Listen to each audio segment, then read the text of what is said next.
All right, everybody, welcome into the High Noon Stream, the first of two streams that I, Pugs, Moran, do each and every day here on the Radio Misfits Podcast Network. We do this one. This comes at you every day at noon, Monday through Friday, noon till whenever. And then we come back and we do something at 9 o'clock. We call it the Pillow Talk stream. That's the nighttime edition. That's typically is about an hour and a half, whatever. I'm joined by James Parker. We call it the Pugs and Parker Pillow Talk show on the Radio Misfits Podcast Network. I don't know. We're still working out the names. What this show is, the High Noon Show aims to bring you all the day's news, the headlines, the hot topics, anything that people are buzzing about or talking about. That's what we do here. We run through all of the headlines. We run through all of the trending topics. We run through anything that people are talking about, and we try and give you just a little bit of information about it, just enough so that should you run into somebody and they're like, hey, I was hearing this thing, and then they tell you like, it's complete, people get shit wrong all the time. They get it totally wrong. You can go, yeah, that's not what I heard. So that's what I want. See, this. I want my peep all. I don't know why I stopped at peep. I want my people, you, and yes, you are my people. I want my people to be completely up to speed as far as everything goes. And a bit of a programming note here. For the last, almost a week now, 6 days, the typical format, the consistent format of the show that we've been doing now since September was upended by war coverage, by Ukraine breaking news war coverage. We're gonna table that for now. We're gonna only do the war coverage when it's appropriate. We're gonna only cover what's happening in the Ukraine with the Russian-Ukraine invasion when something is occurring. It's just there's too many. Sorry, but war doesn't happen according to the schedule of some streamer here in Highland Park, Texas. That's not how it's going. So I was just finding myself frustrated that there was just, I should be doing this, I should be doing that. We're doing nothing here. And it seems to have, look, easy for me to say, right? Again, here in the Comfort Nest Guest House Studios, it's easy for me to say that there doesn't seem to be much happening. I mean, there is stuff happening, but even me, I have spent the last week just being completely obsessed with troop movements and flight patterns and, maps of a region that I had never before had any real interest in, and watching endless videos of bombs dropping on buildings, people running around in the streets, more bombs on buildings. And it's at the point now where I'm like, okay, I've seen this 1,000 times. This is no longer breaking. This is just a way of life now. And it seems to be something that's going to be ongoing. There is no real news. There hasn't been any real news in 48 hours other than, things are still getting bombed. The big news, the big event, should it unfortunately occur, would be the seizure or the taking or the blockade of Kyiv, the capital. That doesn't seem to be happening. So even though CNN is taking the opposite approach, CNN is currently Russian attacks intensifying across Ukraine. Why? Because they've sent all of their people there and they're realizing that, this isn't really, it's not as it's horrific. But that's another part of the problem. It's all so horrific. I'm horrified out. The videos that I've been showing, we've been showing videos and clips and, live footage and raw footage and all that kind of stuff. And I've only been showing you, if you've been poking around online, there is just some grotesque stuff that is floating around out there. And I'm beat down by it. I am beat down by it. CNN, for their part, they seem to be going into overdrive. So do all the news networks. It's just that I leave CNN on because, as I said, remember, MSNBC, way far left wackos. Fox News, way far right wackos. CNN, fake news. They take all that incoming from both the left and the right. CNN isn't perfect. In fact, CNN kind of sucks in their own right. but at least there's some kind of happy medium there between the two that are completely in the tank. So I criticize CNN. I criticize CNN because I would like them to be better. I would like them to just do the news and not do all this political shit stirring that they seem to be engaging in lately. But CNN certainly seems to be. Oh, here's breaking news: U.S. ambassador, Russia moving banned munitions and vacuum bombs. That's breaking news. They got Frederick Pleitgen, who's a great war correspondent. They got Frederick Pleitgen on the air right now, breaking the news that the Russians have introduced the vacuum bombs. Those are the thermobaric weapons, the TOS-1s, that we talked about them moving in on Saturday. But it's breaking news. It's breaking news on CNN. They're trying to they've got all of this invested in their war coverage, so they're just trying to keep it going. We're not going to do that. Should something significant happen, then obviously we'll break in. And should something significant happen outside the hours of our regularly scheduled streams, we'll do additional streams, because that's one of the points of what I wanted to do here. I wanted to be able to cover breaking news. But I also realized last night, I was just looking back on, I went far in the trends. I went like the last 5 days into trends, stuff that I didn't even cover, stuff that I didn't even talk about, stuff that, for instance, we played a video last night on the Pillow Talk show of some crazy situation that happened in Toronto over the weekend. And it had been getting internet buzz since Monday. And I completely missed it because I was So today, just a little programming note. It's a long way. I just went a long way in explaining that you're just going to get a regular high noon show today. You're going to get the way we normally do it. So I hope that's okay with you. I hope everybody appreciates a little break. Hi, Jen Hernandez. Hope you're having a better day today. It's still a struggle. I have to tell you, I thank you. You know what? That's so kind. That is so kind. Just someone saying, "I hope you're having a better day." That's not BS. That's another human being telling me that they've actually thought about my little cues that I may have sent out over the last couple of days, that I'm in a bit of a spiral, bit of a depressive spiral. That happens, but it's happened my whole life, and I know how to handle it. You may notice during my depressive spirals, I get shorter with people. Like I'll tell you, Adam Reyna, don't test me today, Adam Reyna. Don't test me. But I'm fine. I'm fine. We'll be fine. And it's been all of this just endless, terrible crap. It's another reason why I want to go back to some silly, more lighthearted trending topics. All this war coverage, man, and all of this stuff, the shit that I haven't brought to the air, that I just thought, I don't want to put that out there. Why would I put that out there? Nobody needs to see that stuff. I saw that stuff, and that stuff is really bumming me out. So if you're a dark-hearted soul, there's no place for you here. You are in no position, dude, to be telling people that they shouldn't be streaming or logging into the stream. I don't care. I'm willing to sacrifice an audience of millions to just have decent people. All right. Now that we're okay. But thank you. Thank you. Thank you for that kind word, Jennifer. And thank you, April and Jennifer. Two of my favorites. Two of my favorites. I'm just going to put it out there. Yeah, I have favorites. I have people that I like more. The women of the chat room have been mommying me now for a good 4 or 5 months. And I will never forget it. To the ladies of the live stream. And Byron's okay. And Jeff's a reg. I like Jeff. I like Byron. I like Steve. I like, yeah. We shall persist.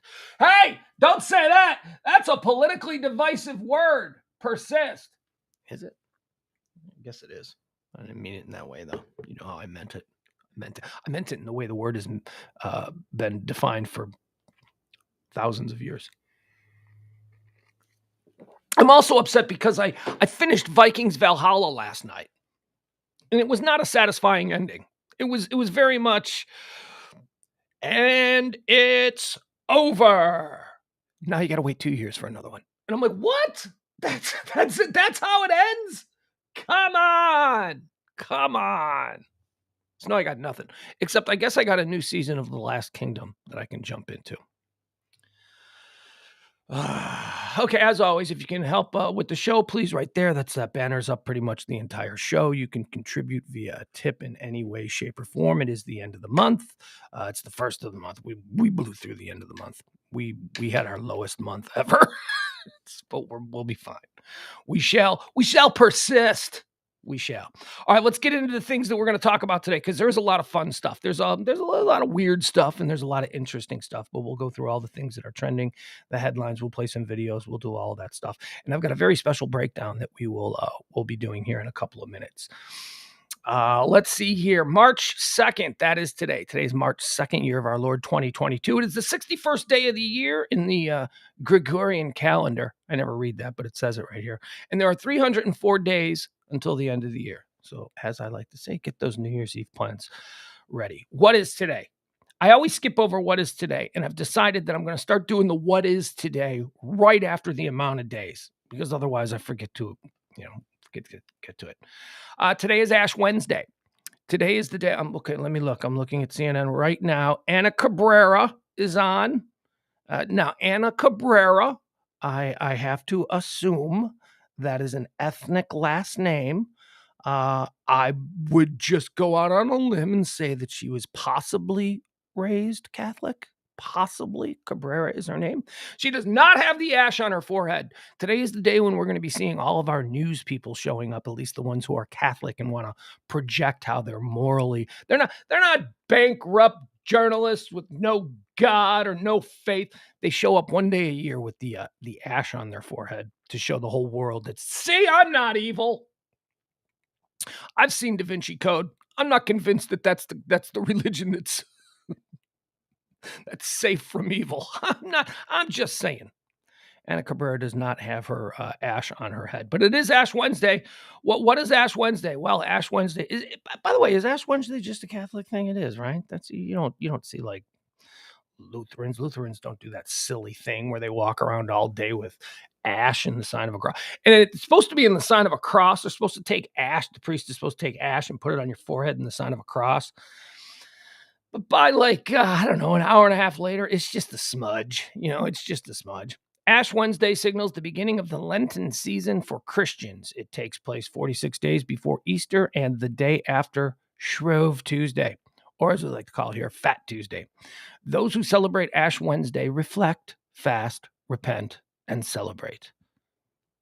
How do you celebrate after you reflect on what a piece of garbage you've been, fast so you're hungry, and you repent for the piece of garbage that you've been, and then they expect you to celebrate that?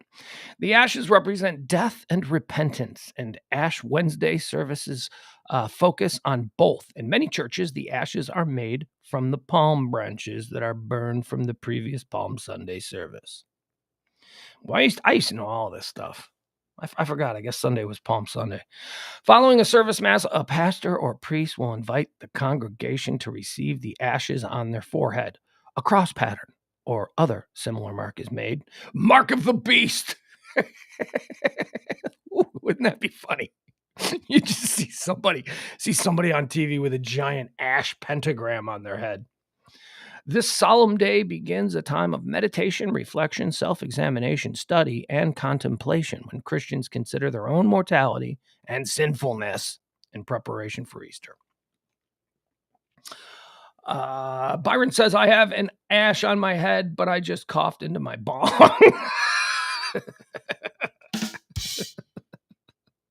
Yeah.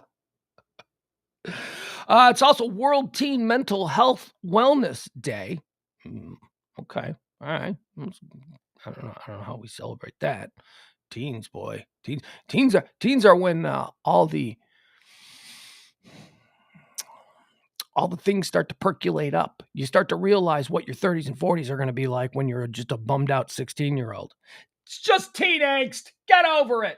Well, sometimes it is. Sometimes teens are just a little over dramatic. But there's let's see what this says. World Teen Mental Health Day. What's this about? I mean, I guess I could use the context clues and figure out what it's about. March 2nd, World Teen Mental Wellness Day. Mental Wellness. Wow. Mental Wellness Day aims to normalize conversations and dismantle stigmas around teen mental health issues. According to the American Psychological Association, Gen Z has the worst mental health of any generation. I wonder if any of that could do with the way they were raised. I wonder if that has any sort of this whole, it's been, if you're a Gen Z kid, it has been a rough decade. It has been a rough 10 to 15 years for anyone's mental health.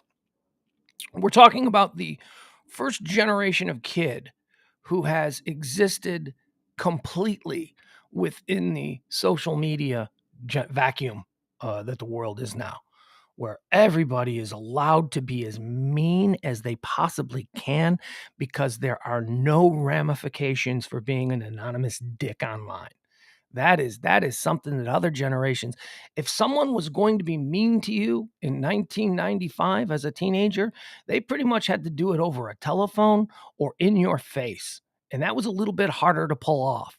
But boy, when you can just put a frog emoji on your profile and you can just start talking shit and being horrible to complete strangers, yeah, I can totally see how Gen Z might have the worst mental health of any generation. Teens are dedicated to making a difference, according to YPulse. 64% of Gen Z says they want to achieve a healthier lifestyle for overall happiness, including a stronger self-care routine. And we didn't have these problems when I was when I was being raised in the 1950s, in the 60s and 70s. You pulled yourself up by your bootstraps. Yeah. And then you had 5 DUIs by the time you were 40, and you were in and out of court for beating your wife because that was kind of acceptable back then. Your kids grew up absolutely hating you. Don't act like it was all rough. We made it through.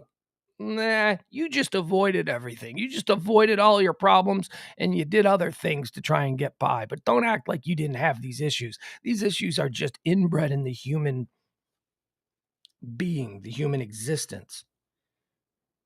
Oh, I just noticed something. Isn't that nice? My kid took a Sharpie marker and wrote on the little desk here that I do the show from, "You're looking good and I love you." I just noticed that. Look at that. That's nice. That's nice. Aw, that's like I'm actually kind of weepy about that. All right, so happy World Teen Mental Health Day. So there you go. Be nice to a teenager. There's a story coming up. There's a story that is trending today that we're going to talk about. Oh, that just falls in line with this. Just be nice to kids. Don't. It's National Banana Cream Pie Day. I'll be avoiding that one because today I'm fasting. I'm gonna run 2 miles. I'm gonna drink nothing but water, and I'm gonna eat maybe a can of green beans. That'll be it. Not because I'm religious and it's Lent, but because it's a good. I'm starting my 6 weeks of a Spartan lifestyle. Try and get better. Try and become a better human being. Try and mental health. I'm gonna fix things. It's also National Read Across America Day. I don't read books much anymore. I never really did read books. When I did read books, I read biographies and histories. I wasn't big on novels. I wasn't big on, I mean, if there was a novel or something like that, I'd wait for the movie and I'd watch the movie. I watched a lot of movies. But I did in my day as a younger man, I did read a lot of like biographies about people and a lot of never autobiographies. I don't like autobiographies. Is this a biography or an autobiography? Because my thought is, if it's an autobiography, you're not going to get anything good. You're not going to get anything juicy. You're not getting anything really interesting. Nobody's going to write about their. I just don't. Autobiographies are just big PRs. That's that big. I'm going to put this out and I'm going to show the world that they think I'm awesome because I'm famous, and I'm going to show them how awesome I am. That's not biographies. Oh, and an unauthorized biography. Whoa! Now you got me. Because with unauthorized biographies, if it's just a wholesale BS job, that book's going to be off the shelves and they're going to be sued, right? So there's no way. So I like it unless they're dead. People dead, like on a. Well, I guess if they're dead, you're not getting an autobiography either. Whatever. All right. So read something. I do read a lot. I read a lot, just not books. I read like, oh God, constantly reading. I'm constantly reading news reports. I'm constantly reading articles. I'm constantly reading. So that counts, right? That counts. I'm reading. I'm learning stuff. All right, let's talk about what today is. Hey, Texas. It's this day in 1836, the Texas Revolution, the Declaration of the Independence of the Republic of Mexico, from the Republic of Mexico has been adopted. Isn't that great? Wasn't this the Alamo? Isn't this like a day 9 of the Alamo or something like that? And they were still fighting. And I don't know. I got some Texas here in the chat room. You probably help me out with this. Weren't they still fighting the Battle of the Alamo? And Texas had already won their independence. It's just that nobody told them. Kind of like June 13th is the day that like slaves got word that they were free here in Texas. Or Juneteenth. Is it June 13th? I don't know. But they had been freed like months earlier, but word just took a while to get to Texas and nobody told them. I shouldn't laugh. That's a tragedy. So yeah, happy Texas Independence Day on this day in 1836. Also, Texas independence or Texas is trending, so we'll talk more about that in a little bit. We'll get to it. It's Texas Day. On this day in 1917, the enactment of the Jones-Shafroff Act grants Puerto Ricans United States citizenship. Puerto Ricans, citizens of the United States of America since 1917. I'm shocked at how many people don't know this. I am shocked at how many people think that Puerto Rico is a separate country. It's not a state. It's a territory. It's not an official state, but the people who live there are born as American citizens. They're Americans just like you and me. A Puerto Rican born in San Juan is an American citizen. Since 1917, over 100 years, these people have been American citizens, just like somebody born in a hospital in Iowa. And so many people don't know that. On this day in 1949, Captain James Gallagher lands his B-50 Superfortress, the Lucky Lady 2. I wonder what happened to the Lucky Lady 1. He lands it in Fort Worth, Texas, after completing the first non-stop around-the-world airplane flight in 94 hours and 1 minute. There you go. That's cool. I like aviation stuff. I've stopped with the plane crashes. Couple of days ago, I was just like, why am I putting this out there? Why am I there's a lot of people. April was actually somebody who kind of made me think about the plane. I used to talk about all the plane crashes that happened on a day. And then I thought to myself, I'm like, why am I doing this? There are people who are flying. I don't need to put this negativity out there. They don't need to be afraid to fly. These are all things that happened in the 1950s and 60s. We're different now. So I've stopped with the plane crashes. Ross Rubio says the Lucky Lady 1 has been renamed the Not So Lucky Lady 1. 1962, on this day, Wilt the Stilt Chamberlain sets the single game NBA scoring record by scoring 100 points in a game. Have you ever seen video of this or footage of this? I've seen some like grainy 1960s old school NBA footage of this. And it like happened in a high school gym. It's like the NBA games were being played. I don't know. I have this memory that I remember watching some footage of this and going, what is there, like 300 people there? Tops? 300 people showed up for this game. Wilt Chamberlain scored 100 points in a game that will never, records are made to be broken. Not this one. Nah, not this one. Nobody is ever going to score 100 points in an NBA game. The talent level is way too equal now. Sure, there are superstars, but even the worst guy on an NBA roster is the best guy that you've ever seen play basketball in a pickup game.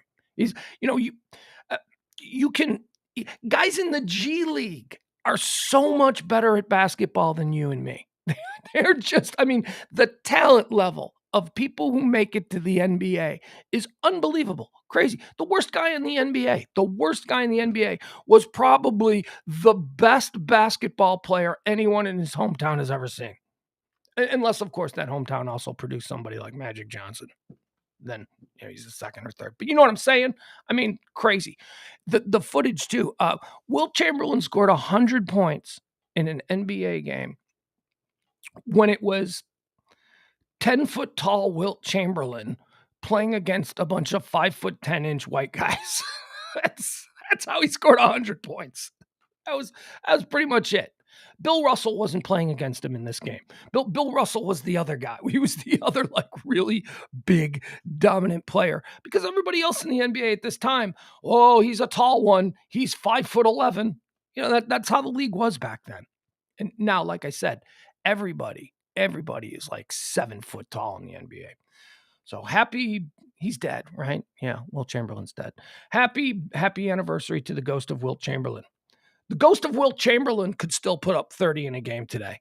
I'm not saying that he wasn't good. He was good. He was good for any era, but dominant for an era where the defense and the players he was going up against weren't quite at his level. Not born on this day. In 1978, this is a weird one. Late iconic actor Charlie Chaplin's coffin was stolen from his grave in Switzerland. So he was stolen, right? He was like, unless he was just like, what year was it? 78? So he's probably been dead. No, he hadn't been dead that long. When did Charlie Chaplin die? I'm like, the ghoulish instincts in me want to know if they got like a 77. He had been, okay. So he died on Christmas of 77. So he'd only been dead a couple of months. So yeah, there was still a full Charlie Chaplin body in there. That's weird. Like, what was the point? Like, you steal Charlie Chaplin's body 3 months after he dies, his coffin. Well, what are you doing with that? That's some weird stuff. Don't go there. All right, I won't go there. Again, probably some Weekend at Bernie's action. Probably they propped him up and put him in a chair and probably had dinner with the corpse of Charlie Chaplin.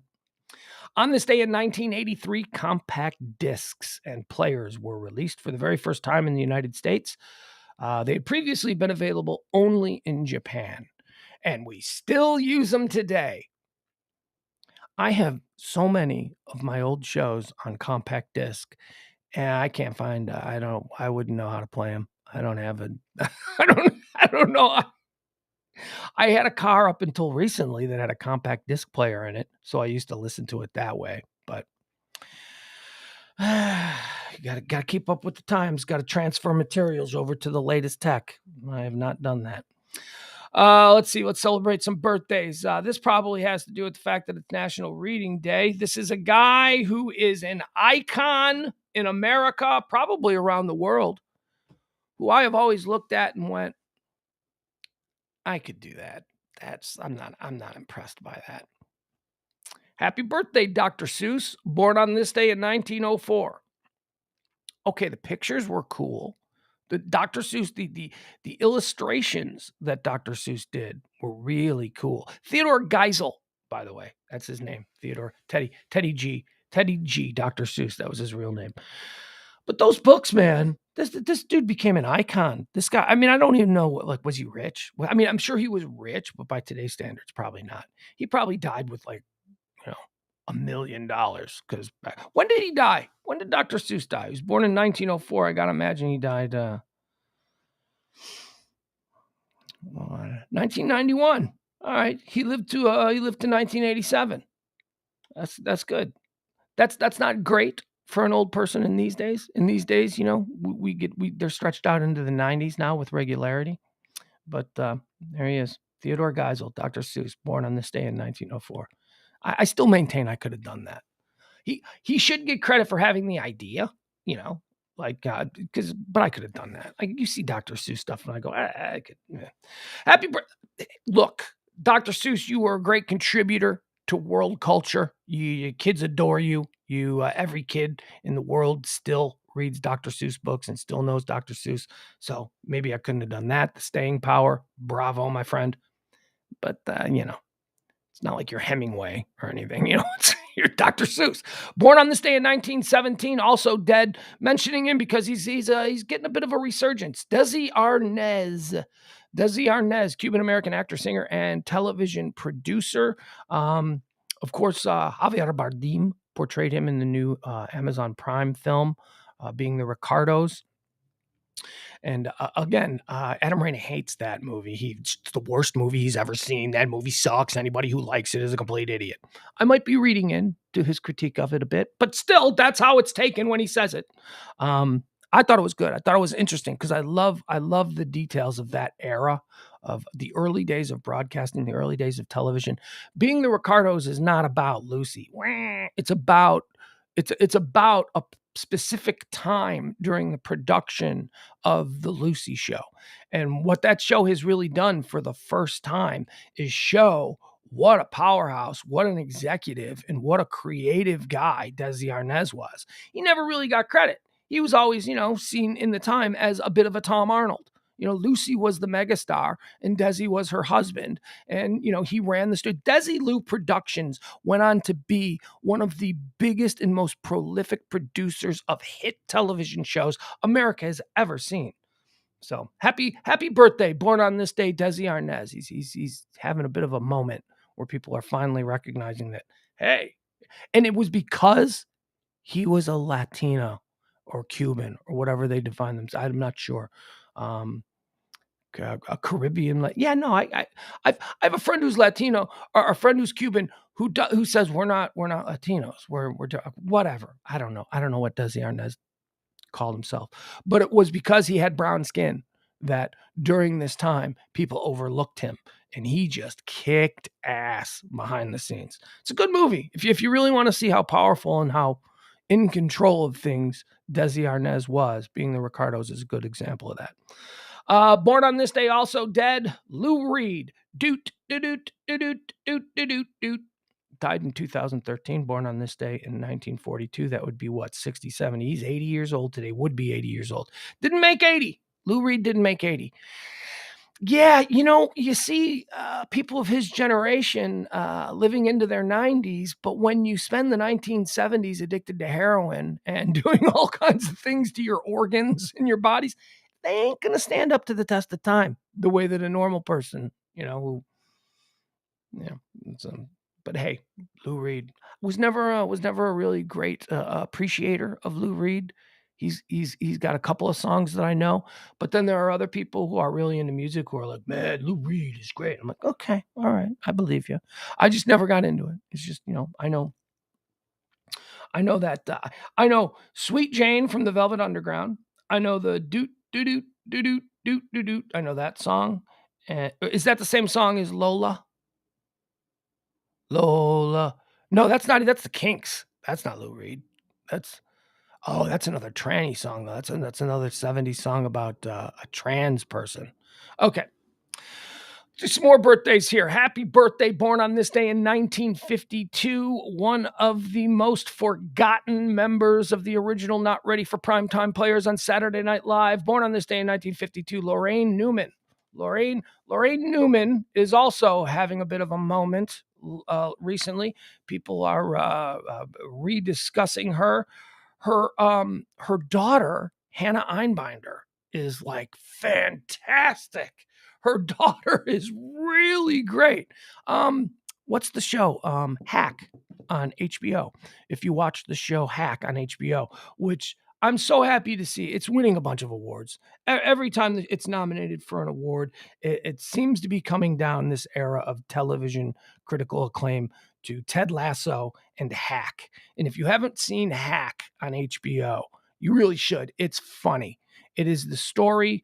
It was originally supposed to be Joan Rivers was involved in it, but then she died, and then it got tabled, and so they re-brought it back. It stars Jean Smart as a Joan Rivers-like personality who is at the end of her long and storied, ceiling-breaking comedy career, who is now seen by a generation of female comedians as a bit of a hack, as doing kind of old-timey kind of stuff.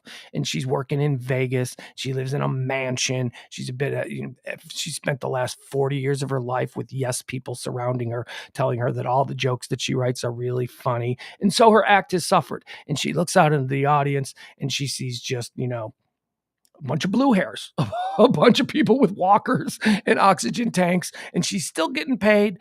She's got her money, but she needs to reinvent.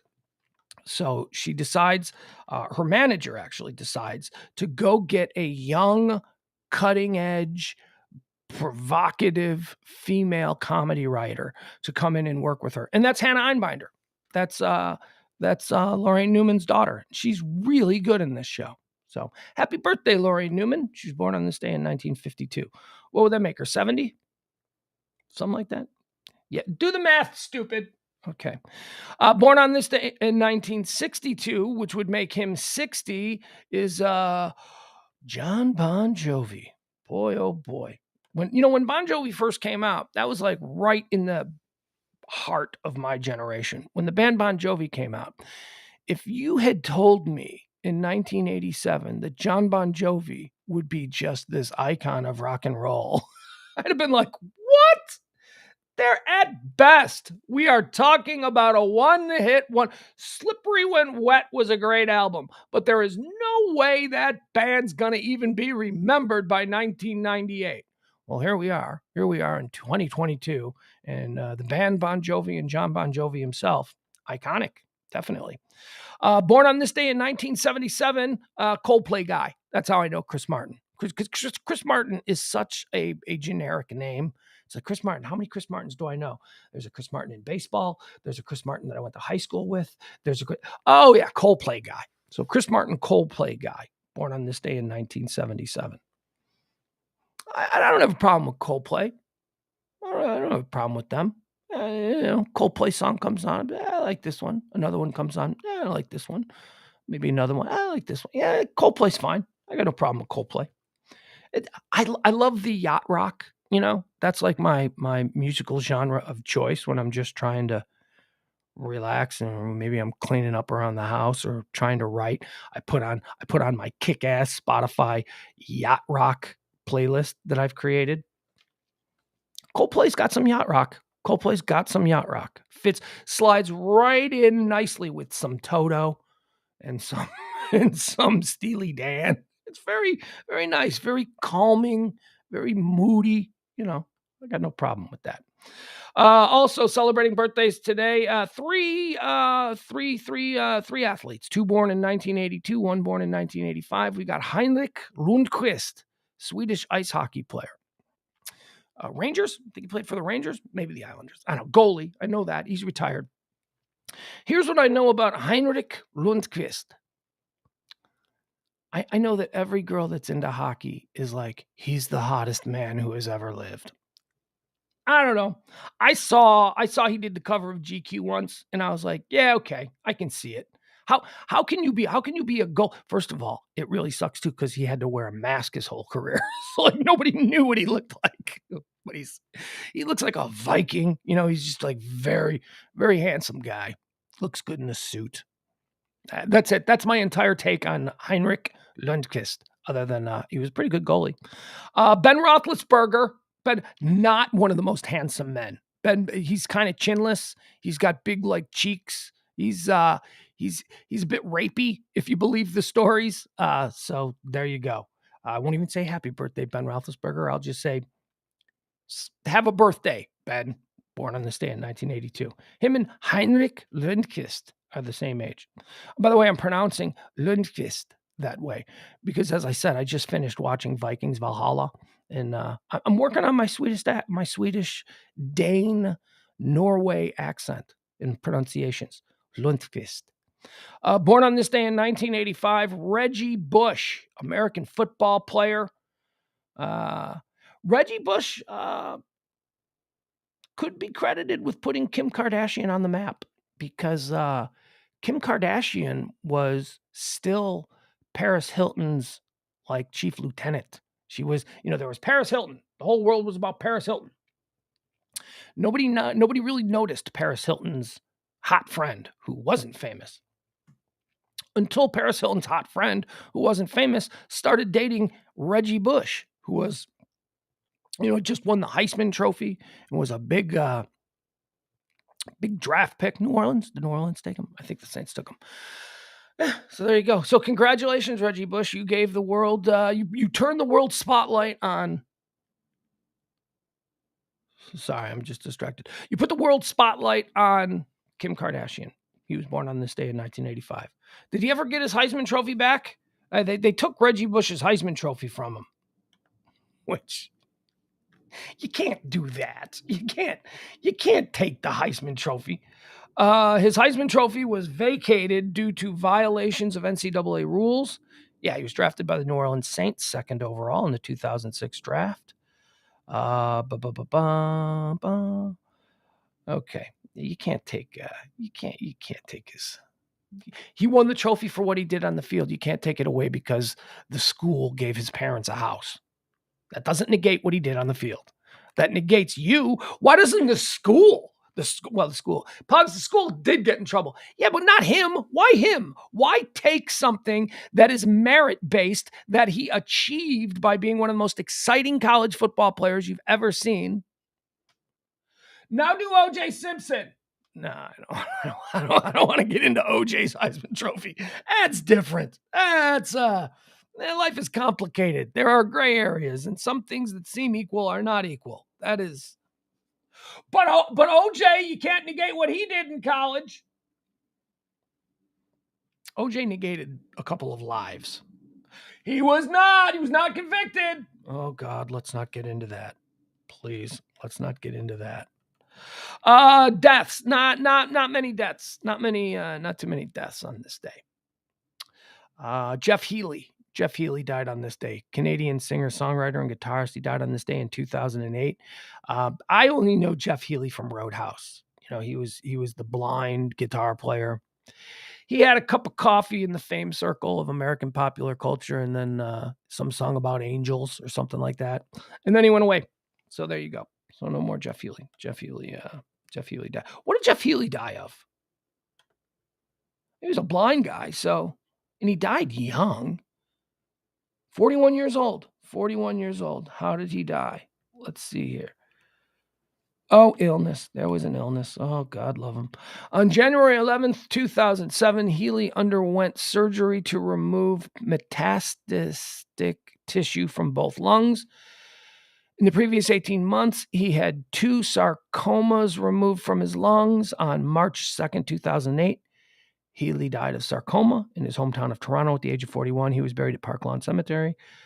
Healey's death came a month before the release of Mesa Blues, which was his first rock blues album in 8 years. All right. Probably a smoker. I don't know. Okay. So Jeff Healey, he died on this day. Now we could use a moment of joy. Yeah, we're going back to the moment of joys. Why? Because why not? Because we could all use a moment of joy these days. This one was sent to me by Big Falcon Deal on Twitter. I appreciate him sending me this.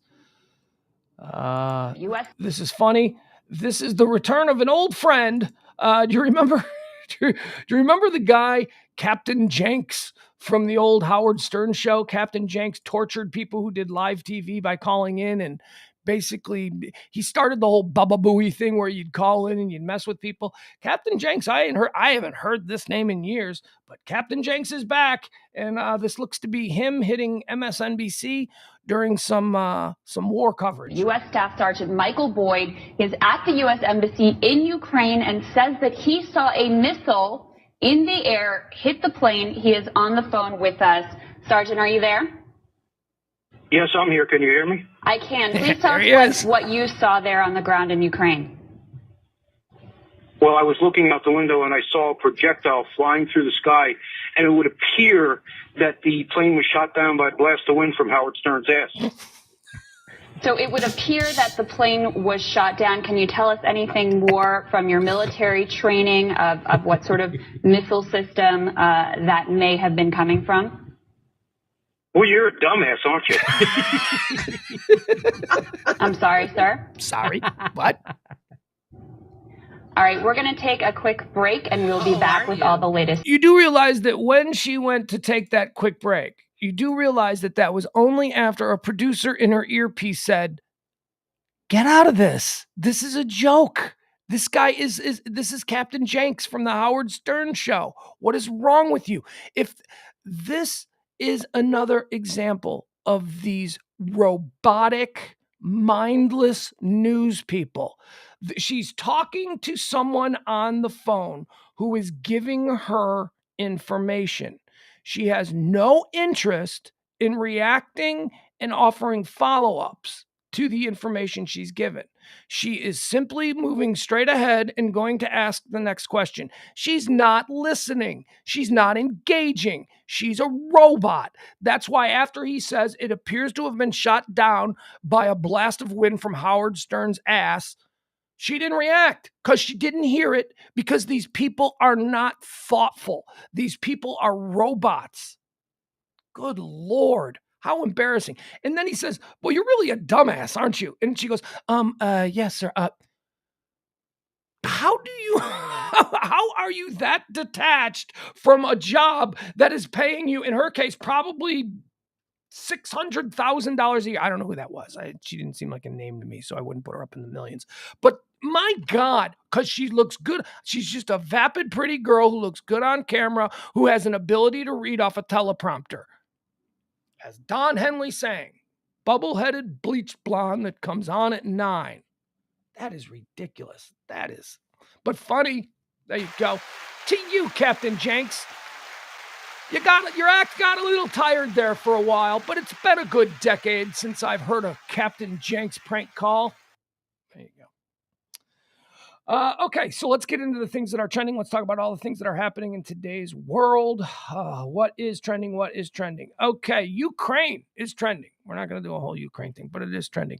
Ukraine is trending alongside the UN, the United Nations, in an emergency session today. The UN General Assembly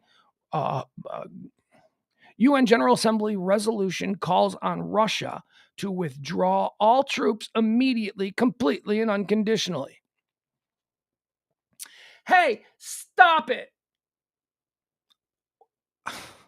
Okay, oh, fine. We'll go home. Stop it. We all got together and we voted, and we want you to stop it. Bad, Russia. Bad. It's all such a waste of time. And, only 5 UN member states voted no. They said, "No, don't stop it. Keep going. But this is great." Can you guess the 5 countries? All right, so here, I'll give you the 5 countries. Belarus, which is also, sending missiles into Ukraine, and we're not going to stop it. North Korea.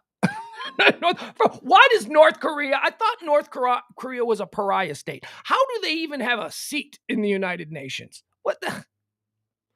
So Belarus, North Korea, Russia. So basically, hey, Russia, stop it. And Russia responds, "Yet." Yep. North Korea, Belarus, Russia, Syria. Another guy that we don't want at the party, right? Syria is another one of those countries that's like, no. And by the way, Syria is going to do whatever Russia says, because when Syria had that big civil war and the uprising and all that stuff a few years back, it was Russia who went in and basically killed all the civilians for the Syrians. It was Russia who went in and stomped down that civil uprising. The Arab Spring was occurring. A lot of these dictatorships were falling. Syria was in a lot of trouble, and Russia said, we'll help you out. And so they went in. So now Syria will do whatever the hell they want. So again, let's do it with 5 nations. We got Belarus, North Korea, Syria, and Russia. But then the 5th, and I say I like to wake up every morning and learn something new, and I try to do that, and I've already accomplished that for this day, March the 2nd, year of our Lord 2022, and that is I learned a new country. Now, typically, I have to wait for the Olympics Parade of Nations to learn a new country. That happens a lot. Well, they'll be like, what country is that? And it's one guy. It's like one guy carrying the flag. That's it. It's just him. He's just like a pole vaulter or something, and that's it.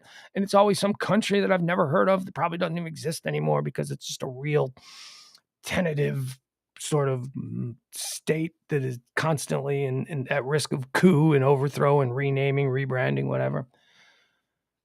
Eritrea. The nation of Eritrea. So the 5 countries that said, no, Russia doesn't have to quit. Russia should keep going. The 5 countries who said that in the UN, who stood up in front of the world and said, we're pro-Russia, we're for this. These are basically Russia's friends. This is it. This is all of Russia's friends. Belarus sucks. North Korea, good luck with them. Syria sucks. Russia themselves, and Eritrea. So I had to look. I'd never heard of Eritrea. I had no idea. Hi, Leslie. I had no idea where Eritrea was. And Eritrea is also trending now. I see that because more people saw Eritrea pop up and went, huh? That's a country? Eritrea is in the Horn of Africa. It's like right next door to Somalia. And they've basically contributed nothing to the world ever. It's just, I was like, okay, so how long this country, they just started this country, right? Like in November of 2021, a brand new country, November. This country's been around for a while. It's been a thing. It's been a thing for a very long time. It used to be run by, I have never heard of the country Eritrea in my life. Makes me wonder how many other countries are out there that I have no clue are real. Or April says Eritrea is the North Korea of Africa. Well, I did a little bit of research. Of course I did, because I wanted to know what the hell Eritrea is. So let's see. Let's pull this up. Eritrea is currently they're at war. They're at war with Somalia, and apparently their war has been ongoing for a long time, and it ain't going well. And how the hell do you lose to? I'm right, Somalia. That's Somalia. That's the country of pirates. They're getting beat by a bunch of skinny. I am the captain now. They're getting beat by a bunch of pirates.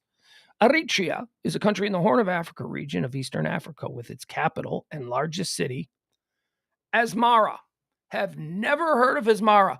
If Asmara was a city in Game of Thrones, I'd be like, that checks out. That's a Game of Thrones city. It doesn't really exist. It does. Asmara. It's bordered by Ethiopia in the south, Sudan in the west, and Djibouti in the southeast.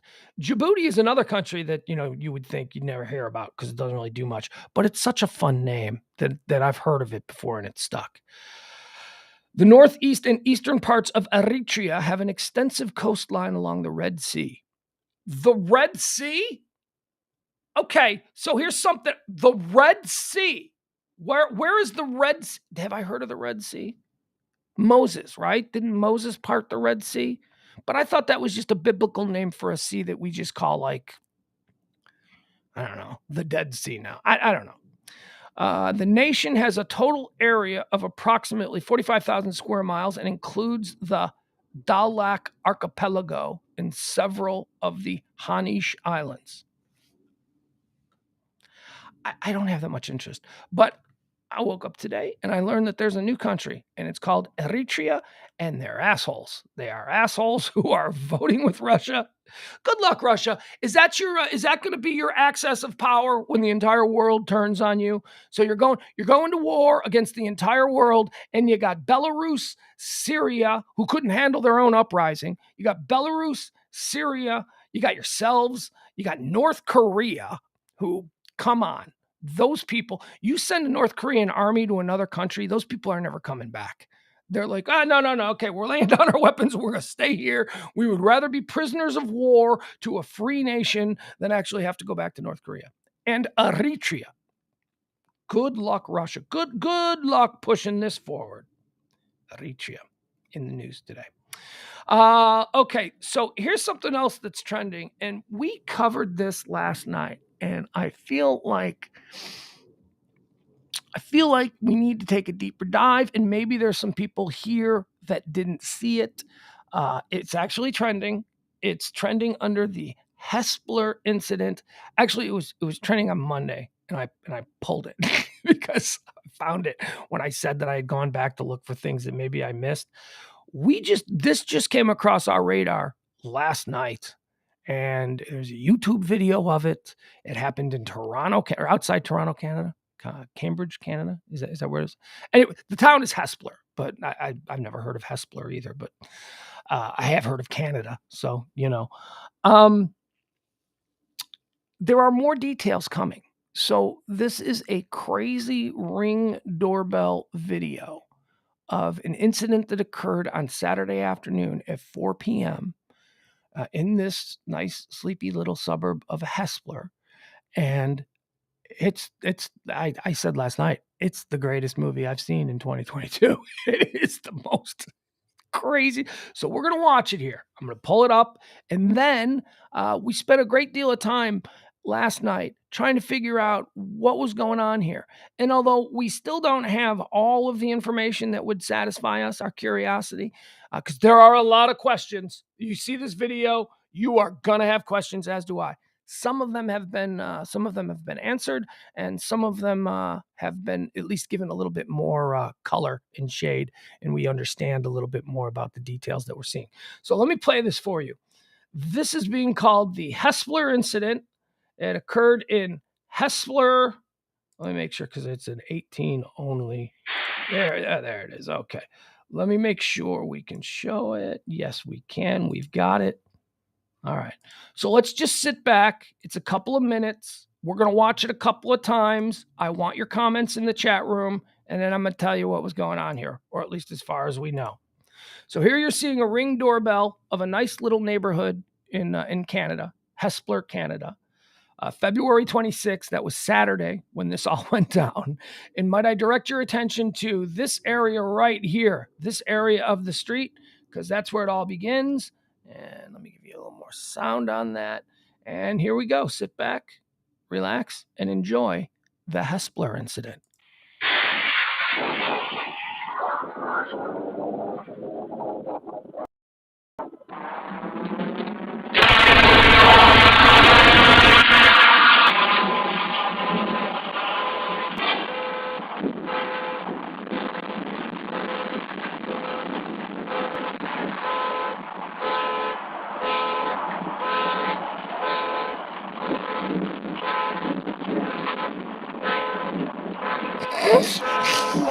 Here we go. Yeah, he's naked. He's naked.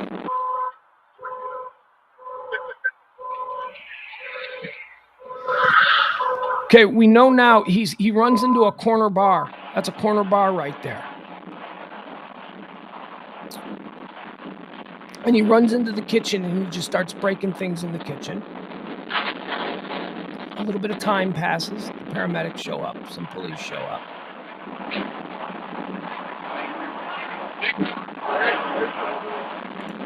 And, oh yeah, wait, here. We got to see that. That's, here we go.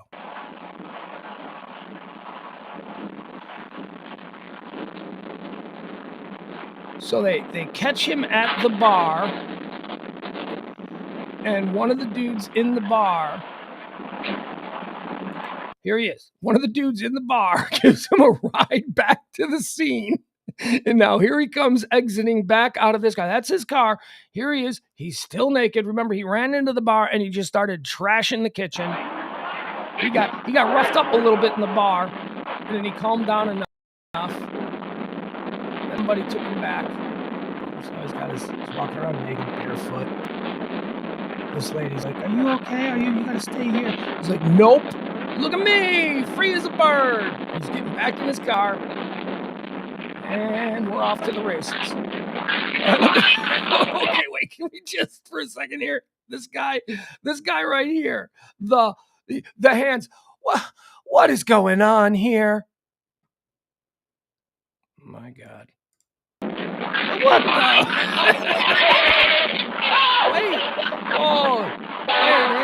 You can't just leave, eh? What's going on here? Are Canadians permissive or what? I mean, I don't want to go there, but if this was a black guy, he'd be shot dead already. The cops would have already squeezed a couple off because he seemed like a threat and he's being a little crazy and he's trying to get away. Now watch what happens. Actually, maybe not yet. Maybe he wouldn't be shot dead yet. He'd be stunned. They'd use a stun gun on him. All right, so now here he comes. This is him right here. He's trying to get away. I don't know how quickly the car is moving, but remember, so he caused the car accident, exited the car naked, ran down the block, went into a tavern, went into the kitchen of the tavern, trashed the tavern, was tackled by people in the tavern, then calmed down enough. Now, about 10, 15 minutes have passed. Calmed down enough, explained he'd been in a car accident, someone at the tavern.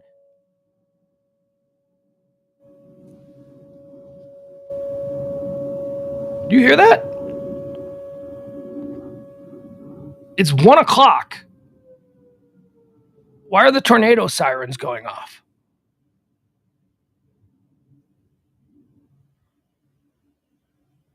Hold on. Did you guys hear that? Anybody in the chat room hear that, or was it just me who heard that?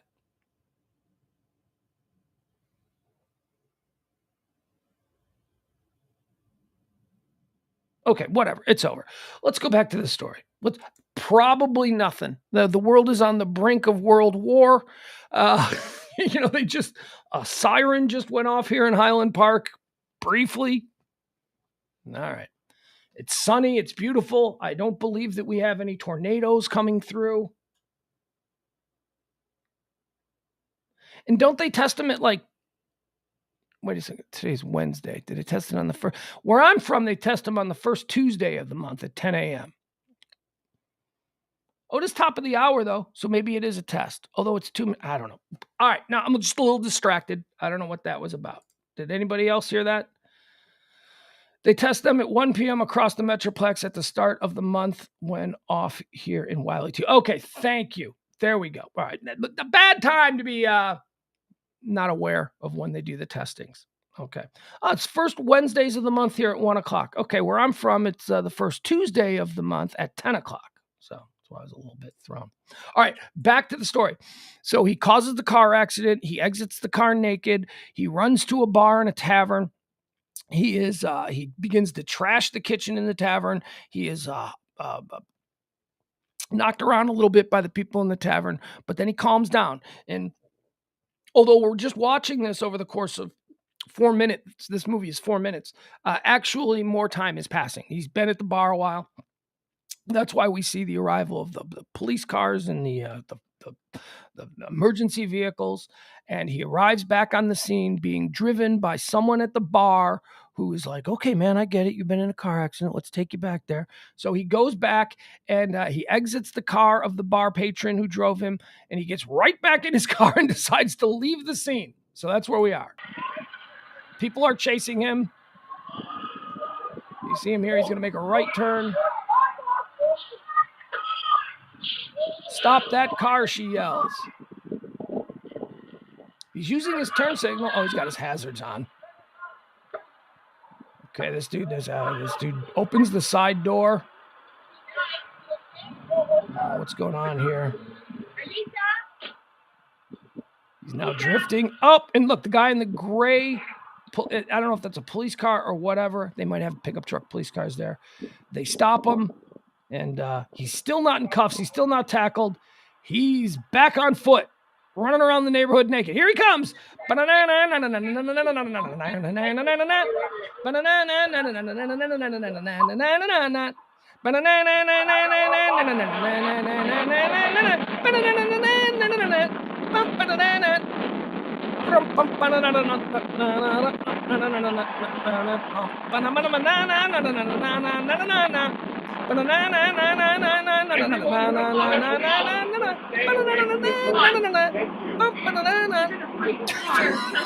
just running around. Here, have a blanket, sweetie. Here, have a blanket. Okay. He looks like he has a vagina. Does he not? Can we go back to that? He looks like, I know it's cold. I know that's kind of unfair. But he looks like there's a vagina. He is not built to be running around publicly so naked. Look at that. I don't know what's happening. That's a vagina. That's a man. What is going on there? I shouldn't be focusing on that, but this is really a good look that we're getting at him. We can see that he's got in that cloak like that. He kind of does look like a Game of Thrones guy. Like he's got the hair and the beard. Those panties, they aren't panties. He's naked. He's got a crazy hair situation going on. All right, now he's going to run into the garage. All right, so he runs into the garage here, and he attempts to sit in a car in the garage. I don't know why he's trying to sit there, but he attempts to sit in the car in the garage. And because it's locked, he walks patiently out of the garage. Nobody is tackling him. Don't go in that house. I mean, we're not going to tackle you or anything. You're naked. You obviously don't have any weapons. We could probably gang up on you and gain control of the situation. But hey, we're Canadian, so don't go in that house, eh? Dog goes nuts. Apparently, he bull rushes in the house. An old lady. Someone in the house starts punching and fighting with him. Now the fireman got finally somebody, and they throw him in. Look at him now, he's in the cold.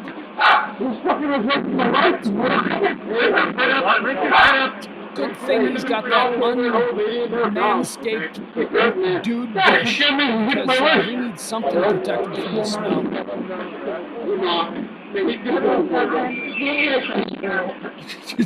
First of all, it's cold out there. He is cold. His naked body is just in the. All right, so there you have it. How fantastic was that, folks? How was that not the best movie you've seen in 2022? Was that not the greatest thing? April says maybe that Bush saved his penis from frostbite. I don't know. I am reminded of the Seinfeld episode where George is found naked in the pool, and he claims it was cold out. It was cold outside. Byron is made uncomfortable by my pronunciation of vagina. Clovis is still leaning into the he's a Terminator. He was certainly on a Terminator-like mission. All right, so let's continue on. All right, so now, don't we want the story? We do. We kind of want the story of what was going on. And by the way, there are a number of stories. The Toronto Sun wrote about it. There's a bunch of stories. None of them have any great details, but it is going to give us a little bit more information here. A wild video. This comes from Blog Toronto, which I read like 3 stories on it, and I thought that this one had the most color to it, the most interest. A wild video has emerged out of Cambridge, Ontario, showing 4 minutes of complete chaos, beginning with a 2-car collision and concluding with a confused naked man pinned junk down in the snow by firefighters. There's got to be a story. I got to hear the story. The incident occurred on Saturday in the area of Jameson Parkway and Lardner Street, captured by a Hespler man's home security system. The nature of the impact becomes a bit clearer when a completely naked dude emerges from the white Volkswagen Tiguan, fumbling to cover himself with a towel as he stumbles dazed from the scene. And if you can believe it, the situation only got stranger from there. It really did, with him running up and down the block. Everybody just watching him. The man who owns the home where the video was recorded and who wishes to remain anonymous says that the Dodge driver, that's the guy that he ran into, that he pushed into the yard and then crashed into another car, the Dodge driver was going at the normal rate of speed. Then the Tiguan decided that that was way too slow. After stumbling out of range of the camera, the dazed man reportedly went to the pub across the street where he barged into the kitchen and broke some stuff. Okay, so he runs into the pub, the tavern. He barges into the kitchen and he breaks some stuff. Was apprehended and was brought back by a kind human in the bar. The video resumes a few minutes later when EMS crews arrive on the scene. The naked man can then be seen emerging from the vehicle of the assisting bystander and, clearly in distress, ditches the towel and walks right back into his damaged car, attempting to drive off. More bystanders then cooperate to recapture the man, one woman attempting to hop in the vehicle and remove him, and other cars working together to box the damaged SUV in. His vehicular escape attempt thwarted, the nude escapee continued his run on foot, but instead of distancing himself from the crime scene, he ran right back to familiar territory, a pretty clear sign that this man was in need of some kind of medical or mental health assistance. Or he was just drunk and on drugs. It's too entertaining for me to get bogged down in the fact that, oh, he's obviously in need. Yeah, that dude is definitely in need of some kind of help, but it doesn't negate how wildly entertaining that nobody got hurt. Stop it. It's wildly entertaining. Now get him some help. In another escalation of the situation, the man then sprints up and down the street before entering the garage of the camera-equipped home. He attempts to sit in a car in the garage, which is locked, then rings the house's doorbell and gains entry, where chaos ensues. All we have is audio and confused onlookers for the portion where the man enters the home. But the person who shared the video says the man tackled his mother, knocking her to the hardwood floor. Lily, or the dog, was in her hands as she was going nuts with the flashing lights. Yeah, a little yappy dog, probably going crazy. And emergency vehicles that were outside. The man then fled to the living room of the house, where in an attempt to break out of the giant window, he bounced off the glass. And then my dad caught up to him, pinned him to the ground, and then fighters entered the home and dragged him out. So he tried to go. I don't think that there are any more, things that could have occurred in that video that would have made it more entertaining. But him coming crashing through the plate glass window back out into the yard, that would have been the chef's kiss of this whole thing. Fortunately or unfortunately, the glass is made very well in Canada, and he bounced off the glass. Oh, boy. By the end of it, basically the entire police force was at my house. 8-9 cruisers that I saw, but there were apparently more blocking the streets. 3 ambulances, eventually a 4th, 4 fire trucks with full squads. The mother was taken away on a stretcher. So the woman inside the house that he tackled was taken away on a stretcher and observed in a hospital for 24 hours. The son saying that she suffered a minor concussion, it seems, along with muscle injuries to her legs and her arm. Overall, she will be okay, is on bed rest. She can't walk on her own at the moment, but we have an amazing blah, blah, blah therapist coming in every day. Okay.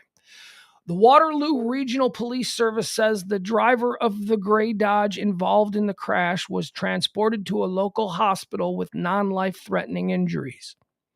As for the fate of the arrested 40-year-old man, that's all we got on him. He's a 40-year-old man. Police say the male driver of the Volkswagen was transported to regional Waterloo paramedics by regional Waterloo paramedics to a local hospital for treatment, and then he was held on bail awaiting hearing.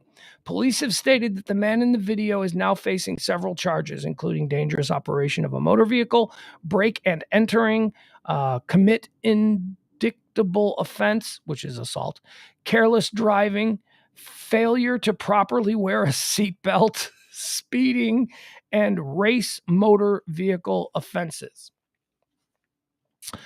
And that is all we have. Developing ... as they say. So what do we need to know about this guy? We need to know everything. I want a name. I'm sorry. I don't know. Make up a name. I don't care. Tell me his name is Gord McCormick. Yeah, it sounds like a very Canadian name. Gord McCormick. Let's say his name is Gord McCormick. And but what was he? Where was he coming from? What was his hurry? And please, dear God, someone explain why he was naked in his car. That's what I need to know. I need to know why he was naked. My theory, which I don't know.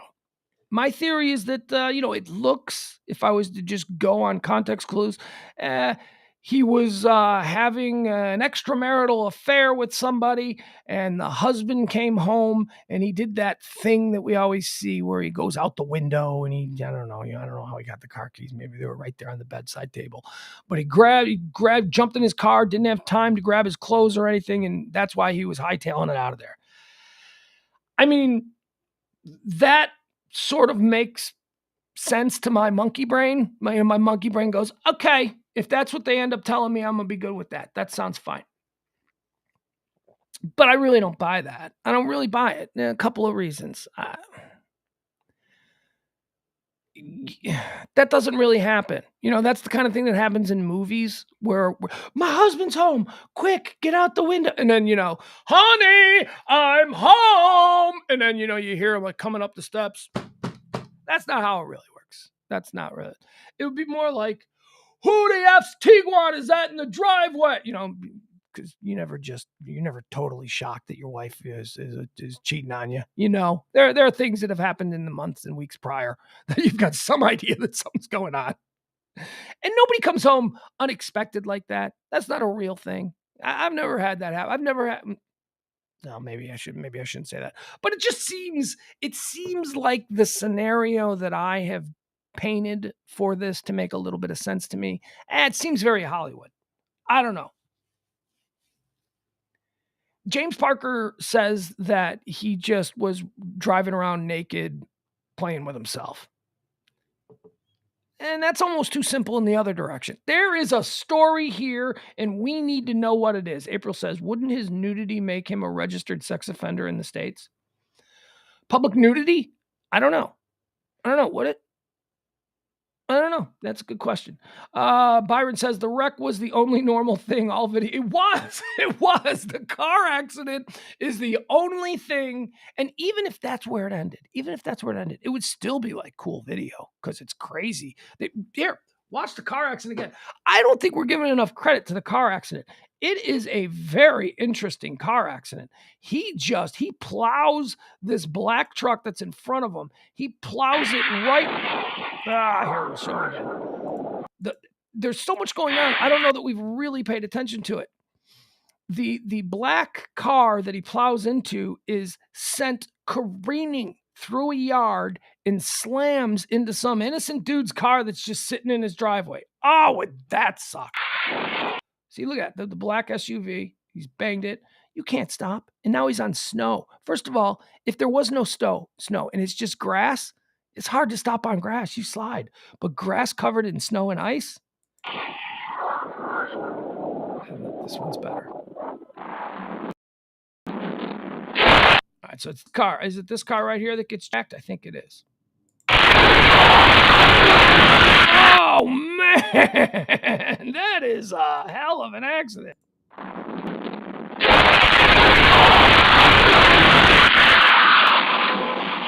Also, not for nothing, but how about this guy here, just walking his dog? Don't walk your dog. Look, somebody went through the effort to shovel all the snow off these streets, sidewalks. Get your dog on the sidewalk.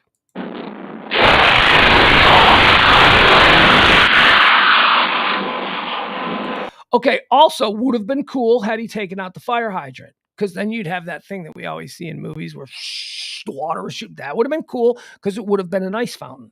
That would have been cool. I don't see any mailboxes. So I didn't take out any mailboxes. And how calm is this guy? He has just been rear-ended at a high rate of speed in a residential neighborhood, sent his car flying through a yard, slamming into another car. This guy is obviously the a-hole. How is this guy not running over going, what the, like totally losing his shit on him? He just stands there. Here he comes. Here's our hero.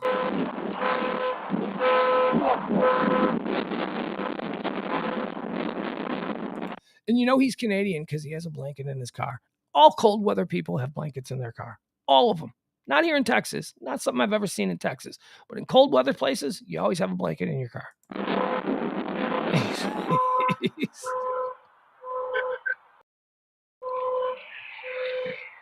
I could watch this all day. Okay, we gotta stop it. My absolute favorite part, though, my favorite part is him running down the street with people just standing there watching him, and then he disappears out of frame. And then he comes running back down the street the other direction back into frame. That's my favorite. That's like the craziest. Kevin says, are we absolutely sure he's not just wearing a nude toned body stocking? We're not absolutely sure of anything, Kevin. We are not at all. We have no clue what this guy's getting into. I've got a few less questions. Like, I know that he's a 40-year-old man, and I know that what happened when he went into the house, and I know where he disappeared during the time lapse in the video. But I got to know why he's naked. I got to know where he's coming from, and I got to know why he was traveling at such a high rate of speed. I would also like to know what's he on, but I think that doesn't really matter. That takes a backseat to some of the other questions. He's obviously on something. All right. So that's it. That is the Hespler incident, as it will be forever known. Greatest piece of video of 2022 so far. I because of this video, I have started a file in my Google Drive of 2022 year in review, and that was the first thing that got put in there. I was like, I'm going to want to, if I'm still doing this show, if by some reason that we're financially able to keep doing this show, I am going to do a year in review that is going to be so awesome. Jennifer says some drugs and or mental conditions, it is commonplace people will disrobe. Yeah. I don't know about the mental conditions. The mental conditions that I have never have me wanting to get naked. But ecstasy, I know people on ecstasy like to get naked. He could be on something like that. What happened to the fart in the jar girl? April, I don't remember the fart in the jar girl. What was she, a 2022 thing? Did she Oh, fart in the jar girl. Yeah, she is a 2022 thing. She's the girl. She's the girl that sells her farts in jars, and then she makes like $50,000 a week off of it. I actually work to put this show together. A lot of hours, a lot of reading, a lot of trying to figure things out, putting it together. And this girl farts in a jar and makes $50,000 a week. Yeah, I don't know. We should look into the fart in the jar. You know what? I'm going to do that right now. There are plenty of other topics we'll get to, but now I want to know fart in jar girl. I'm just going to Google that. I'm going to see what's the latest on her. TikToker makes $200,000 selling her farts in a jar. TV star hospitalized after trying to fart too much. Yeah, that's her. That's the one. She saw that this was such a great money-making opportunity that I remember now. She had to have been hospitalized. She thought she was having a heart attack trying to fart in a jar too much. Do we have any kind of update on her?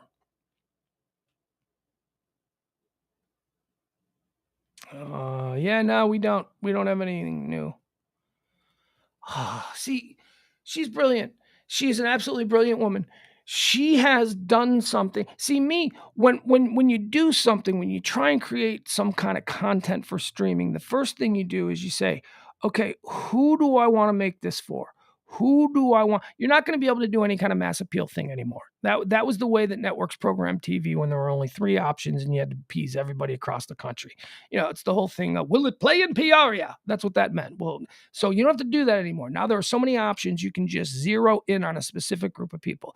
And what I wanted was a specific group of people who were interested in just quick hot takes on all the things that were happening in the day. This girl went, I just want all the people that would want to smell my farts and buy them. She's a genius. She is a genius. She's a genius because it worked. If it didn't work, she'd be crazy. But it worked. So she's a genius. It's a fine line between insanity and genius. I don't know. You know what? Maybe I will do a little bit of research into what's happening with the fart in a jar girl. That's a very good idea. Fart in a jar girl has to be in the year 2020 year in review. All right, let's go here. This is another story that is trending today. Klepto capture. Boy, is this a good one. This has to do with the whole war in the Ukraine situation. The United States Justice Department has created a task force that is aimed at Russian oligarchs, and it's called Klepto Capture, the Klepto Capture Unit. The U.S. Justice Department on Wednesday launched a task force known as Klepto Capture, aimed at straining the finances of Russia's oligarchs as the United States steps up pressure on Russia to cease its invasion of Ukraine. The Interagency Law Enforcement Task Force will be dedicated to enforcing sanctions, export restrictions, and economic countermeasures designed to freeze Russia out of global markets. This is all a very fancy way of saying that they're going to look for ways to take their mansions. They're going to look for ways to seize their yachts. You know, if you're like a Russian oligarch and you've got this big yacht that's parked in the New York Harbor or wherever or somewhere there in LA, they're gonna look into all of your finances like they never have before. Like they've just kind of been like, there's probably some tax irregularities there. But so this entire task force is now going to take a fine-tooth comb and start going over every single aspect of these oligarchs' fortunes, trying to find excuses to make their life hell, which I am all for. The task force comes from the word kleptocracy, defined as a corporate individual who misuses their powers to accumulate wealth at the expense of those they govern. To those bolstering the Russian regime through corruption and sanction evasion, we will deprive you of safe havens and hold you accountable, said Deputy Attorney General Lisa Monaco. Oligarchs, be warned. We will use every tool to freeze and seize your criminal proceeds. The task force will be run out of Monaco's office and will be responsible for investigating and prosecuting violations of sanctions. It will use civil and criminal asset forfeiture laws to seize assets obtained through unlawful conduct. On Tuesday night, President Joe Biden, in his State of the Union speech, assailed Russian President Vladimir Putin for his country's attack on Ukraine. He thought he could just roll into the Ukraine and the world would roll over, Biden said. Instead, he met a wall of strength he never imagined. He met the Ukrainian people. All right, so this is going to be good. This is good. This is the kind of stuff we need to do. I do not want American soldiers there. I don't want any kid from Indiana having to go fight there in the banks of the Black Sea or whatever. That's not what I want. If someone's going to go in there and help bolster the Ukrainian Defense Forces, I've said it all along. I want it to be European boys. I want it to be people who live right next door to where this is happening and have a real immediate concern about the expansionism in the mind of Vladimir Putin. Who's next? Stop him here. Who's next? They didn't do that with Hitler because Hitler said he just wanted Poland. Just Poland. It's just Poland because, you know, the Prussian Empire, we have territorial rights to Poland. So we're just going to take Poland. And honestly, do you want to start World War III over just Poland? And appeasers, pieces of garbage like Neville Chamberlain and others in Europe at the time went, it's just Poland. Just let him have it. And did Hitler stop? No. Hitler just kept on rolling. So this is the idea. This is if there are Estonia, Moldavia, who knows about Poland? Poland used to be a part of the Soviet Empire. He's probably looking at that too. So, you know, if anybody's going to stand up and they're going to fight, and if we've decided that we're going to nip this in the bud before it grows any bigger, that's going to have to take place in the Ukraine. I just don't want American soldiers there. I'm okay with American battleships. I'm okay with, American aircraft and stuff like that. I just don't want soldiers. But this kleptocurrency, this is how we got to do it. We got to F with the people who have the power ultimately to get rid of Putin. If we can do this, if we can end this whole thing without having to slaughter a whole bunch of young Russian soldiers and without having to have a whole bunch of young European NATO fighters die, great. Let's do it because we make life so hellish for the Russian oligarchs that they all get together and go, we need to combine our forces and get rid of this guy. Together, we can crush this guy. His time is up. That would be fine. And that's what this klepto capture seems to be aiming at. Those kinds of tactics, just making life hell for Putin and his friends. This is weird. Tangmo is trending. Tangmo. I didn't know who Tangmo was. So I started to do a little bit of research. Tangmo is a Bangkok, Thailand actress. She's apparently very, very popular. She's very popular. She's on a TV show. And she's dead. She's dead. She fell off a boat a couple of days ago, disappeared. She went out on a boat party on some river with a whole bunch of dudes, and she fell off the boat. Be like if Jennifer Aniston basically just went out on a boat and disappeared, right? She's known as Tangmo because, oh my God, the names in this story, I'm sure they are a lovely people, but why do the Thai people have these insane names? Icelandic people have insane names too. I'm talking about last names with 15 to 20 letters in it that there's like no way. So Tangmo is her name. Tangmo Nita is what she's best known for branding. But her real name is Nita Pacharaviraphong. Patcharavee, two E's, R-A, Pong. Nita Pacharaviraphong. Tangmo Nita was a Thai actress whose real name was Nita Pacharaviraphong and whose body has been pulled from a river. They found her body. What was her cause of death? Her cause of death will be determined after an autopsy. So this is what we need to know. The death of the actress known as Tangmo was confirmed by her brother, Dios and Det Job, who had helped look for her, according to the Bangkok Post. She's on Instagram with her last post showing her in Phuket, Thailand, on a beach with the sunset going down behind her. The caption reads, the sunset to rise again is what she posted. The caption reads. A comment writer wrote under the post, "You're a very strong person. I'm waiting for you to come back and post on IG." So here's what we need to know. The actress went to the back of here.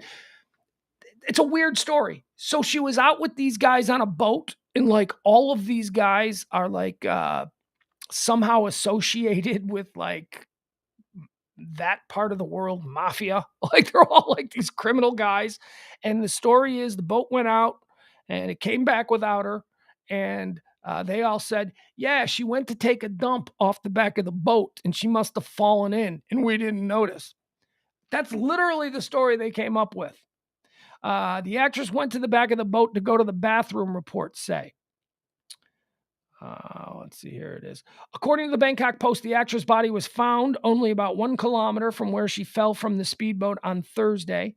The actress, 37, was on a speedboat with 5 other people, according to the Bangkok Post, and she was traveling from the Krung Thong Bridge in Bangkok to the Rama 7 Bridge in Nonthaburi. It was about 10 p.m. The river was dark when she fell in, the newspaper reported. The newspaper also said that she was sitting on the back of the boat and wasn't wearing a life preserver. According to, she was hanging her butt off the back of the boat. She was trying to go poop because apparently the bathrooms didn't work on the boat. This is a TV star. You can't have a TV star pooping off the back of a boat. According to the newspaper, she went to the back of the boat to go to the bathroom because the boat's toilets didn't work. Her mother, here we go again, another one of these crazy names. TP, it's TP, the letter's TP, and there's no vowel in between. It's TP. Tpanida, Tpanida. Tpanida, Sira Yutha Thatha Yuathinalong. Oh, man. Sarah Yutha Thatha Yoathinalong said to see these names, these kids got to be geniuses. They got to be geniuses. How can you spell your own name by the time you're like 5 years old without being a genius? This isn't John Smith. This isn't little Johnny Smith or little Joe Brown. This is Tapanya Sira Yutha Thatha Yothothoham. Someone might have been, the mom says, someone may have been pleased that Tangmo was there. Tangmo was the actress's nickname, according to the Straits. Someone may have not been pleased that Tang Mo was there on the boat. She was an entertainment figure, a television star in Thailand for 20 years, and was also a beauty pageant model. She starred in the television drama The Fallen, as well as many other. All right. She's beautiful. She's a beautiful woman, 37 years old. But that's like that's trending worldwide. Apparently, in that part of the world, she's a big deal. Police say the owner and skipper of the speedboat may face charges of causing death by negligence. Here, let's get a look at her. See if you've seen old Tang Mo anywhere. Tang Mo.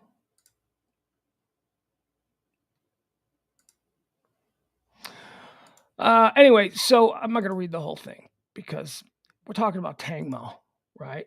Here's Tang Mo. There's a good picture of Tang Mo. There she is. There's Tang Mo. She went to go poop off the back of a boat with a bunch of mobsters and she never came home. And now people are like, what happened? And the mobsters are like, she fell over pooping. End of story. Next question. It's just... All right. So that's why Tang Mo is trending. Get out of that. I mean, obviously something shady happened, right? I mean, if you are... Okay, so... Oh, the other thing is nobody called the police. They showed up back at port and they were like, hey, where's Tang Mo? Remember, it's a speedboat. There's only like 5 of them on the boat. They show up back at port. The famous actress is no longer with them after she went to go poop off the back of the boat and nobody called the police. I mean, they killed her. They obviously killed her. They didn't call the police. They didn't say anything. Why did they kill her? I don't know. We'll find out. Lent is trending. We are now in the Lenten season.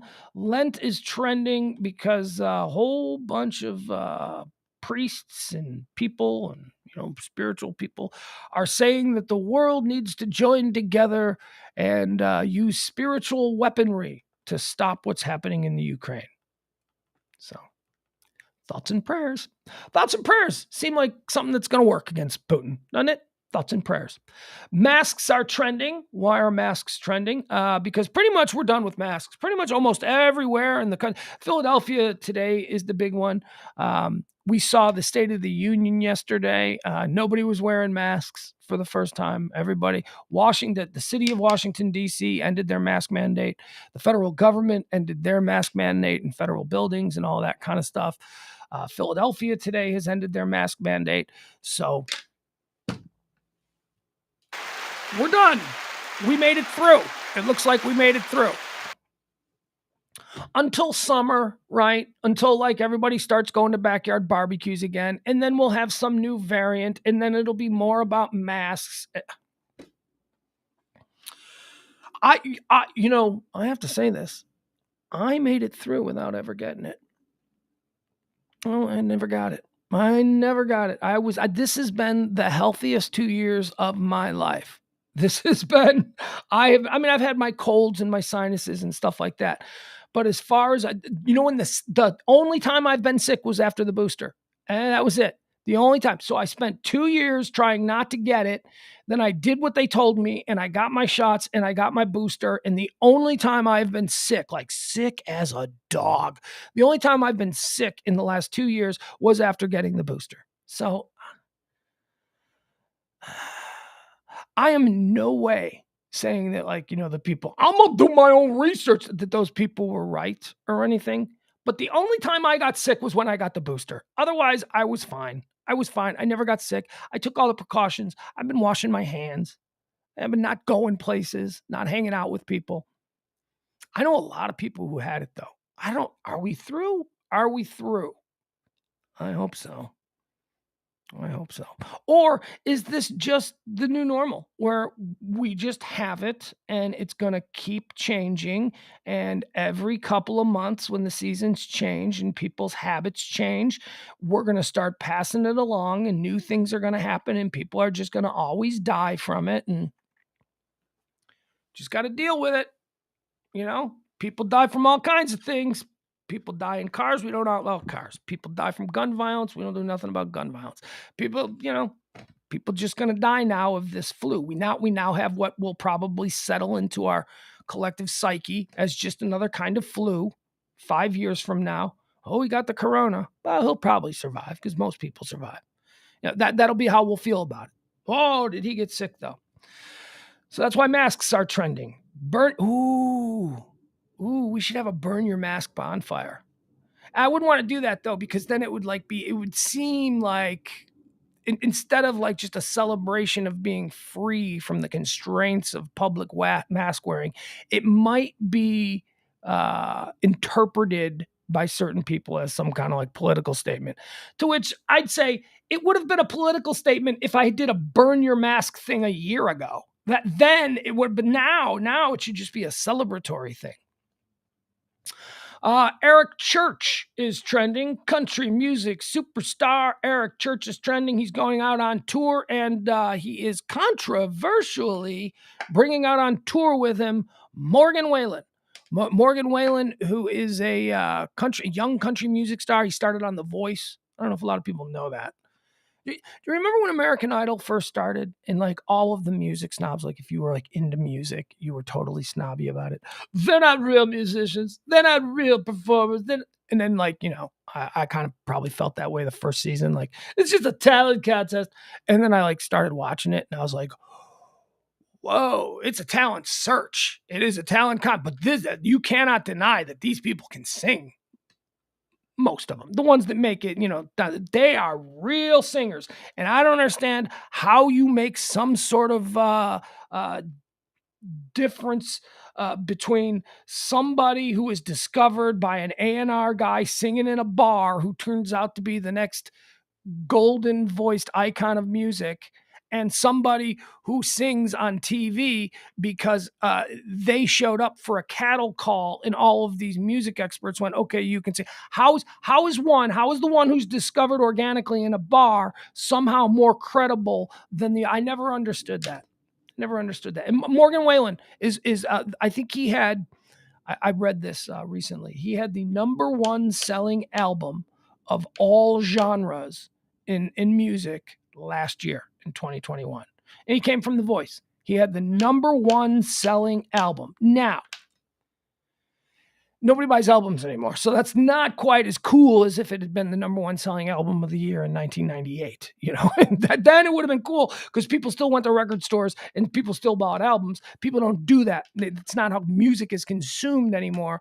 So when you think of the #1 selling album, you're talking about not young people. You're talking about people who are a little bit older, not old, not my age, a little bit younger, who still go to record stores or still somehow buy entire albums or whatever, or download entire albums. Because most we're back to like singles. We're back to hits. Singles are released and people download them one at a time and pay for them or enjoy them as they're released.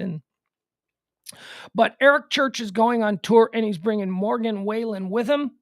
And people are criticizing Eric Church, but why? I don't know. Eric Church seems cool. I don't know a whole lot about country music, but I like Eric Church. I like his song Springsteen. I think that's a cool song because I love Springsteen, and it's cool when anybody else, has a hit song where they write about somebody that I like.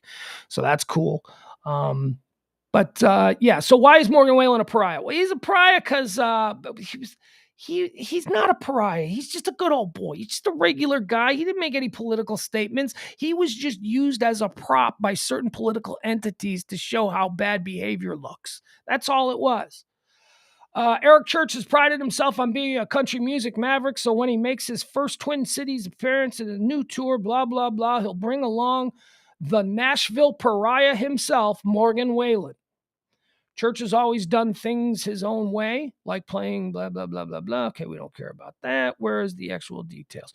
Wallen has been ostracized from mainstream Nashville circles since he was captured on video in January 2021. Oh, saying the N-word. I forgot about that one. Okay, that one. I forgot about that one. I thought it was just about him being in a bar without a mask, and then Saturday Night Live said, you can't do our show this week because you were seen in a bar without a mask, and I thought that was stupid. Yeah, it's coming back now. I kind of remember this.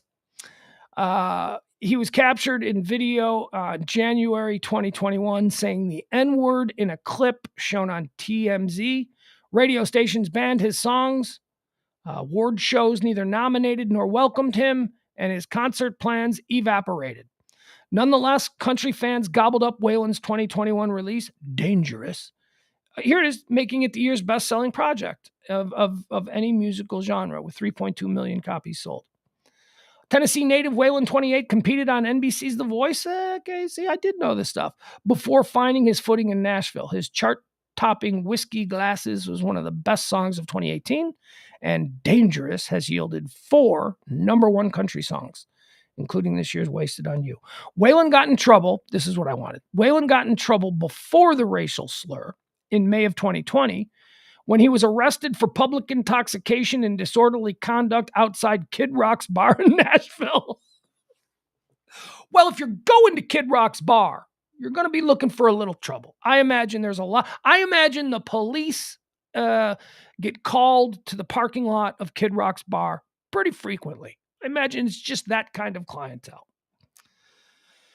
Let's see, what else did he do? In October, he was partying with, this is the one I remember. In October, he was partying without a COVID mask in a Tuscaloosa bar after an Alabama-Texas A&M football game, and thus bounced shortly thereafter from a scheduled appearance on Saturday Night Live. I thought that was so stupid. Saturday Night Live, they drive me nuts. They're just so politically correct now. They still, when they're not doing politically targeted things like the news. I think the news is hysterical. The news has some pretty political thing. Yeah, but it's satire. It's a different kind of thing.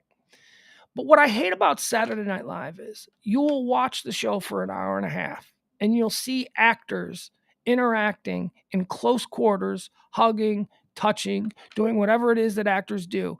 And then at the end of the show, when they're all waving goodbye, they all have to wear their masks. Drives me nuts. So, why now? Why not? It's just, I did my part. I still have a mask. I still, if I see a place, if I walk into a place and it says, we suggest you wear a mask, fine. I'm walking into your place. This is you. Fine. I'm not looking for trouble. It is not an imposition. It is not a big problem. Fine. But those things bother me. You'll see a basketball game and these players are sweating and they're bumping and they're rubbing into each other and they're getting really close contact. And then you look over at the bench and every player on the bench is wearing a mask. Who isn't bumping and rubbing and pushing and shoving? All right, so that's why Eric Church is trending. We were fed a whole bunch of contradictory things. We were told a whole bunch of things, and I understand that it was new science. What do you mean new science? Yeah, new science. New science happens every day. Science is fluid. Science changes. They used to think that leeches, sucking the blood of someone with cancer was a treatment. That was what the science said. And then new information came about, and they went, we were wrong about science changes. I afford for that. That's fine. I get that.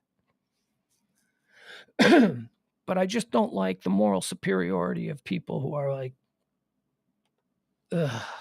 just be open-minded. Just be open-minded, be kind, be considerate. That's all. That's all we're asking. Let's see. Is there anything else? Did I have anything? It looks like I might be out of stuff. No, I can't possibly be out of stuff. I didn't even get to Texas independence. Hold on. Let me do this.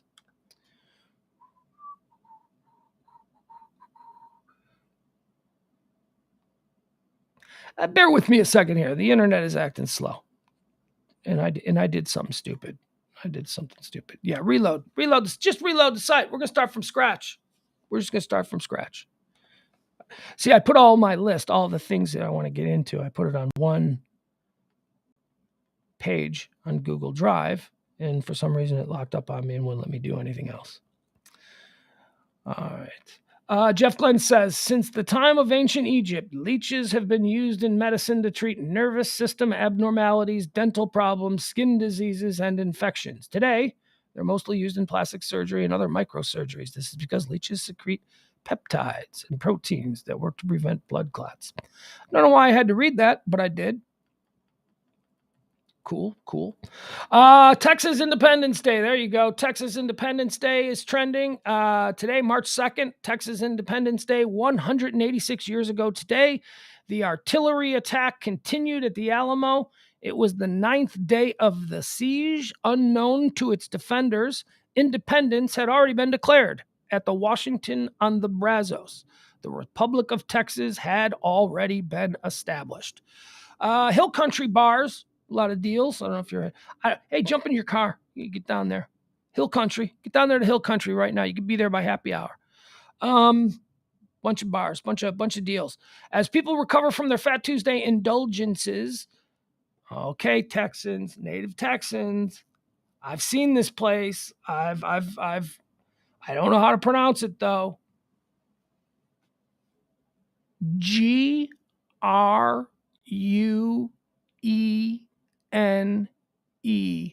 Texas. To my Midwestern sensibility, that's Groon, Texas. Is it Green, Texas? It's green, isn't it? It's some illiterate person who couldn't spell green. Or is it a name that's pronounced green? Maybe it's a name. Help me, Texan. Green. Thank you, Terry. Terry got me. I knew it. I thought it was green. It's probably a name, because I can't believe that someone would just think that's how you spell green. All right, so as people recover from their Fat Tuesday indulging, the Green Historic District prepares to welcome people to the Hill Country for another celebration. Hill Country area bar, shops, and restaurants are offering patrons ice-cold deals for Texas Independence Day. There should be like that, right? I mean, every bar should be ordering. Basically, what you can get is everywhere in green, you can get a $1.86 beer. All, whatever. I think it's like, who is it? Is Budweiser or Miller or whatever. I don't know. Opening at 11 a.m., the Green Hall, Gristmill River Restaurant and Bar, Mosey's Cantina del Rio, and the Grapevine will be selling 186 domestic long neck beers from 3 to their respective closing times.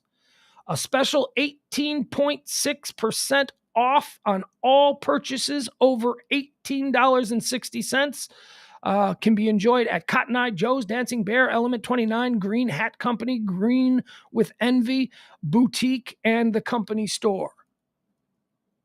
I don't know why this is the only one that was trending, Green, Texas, but there's got to be like all kinds of these deals going on. So there you go.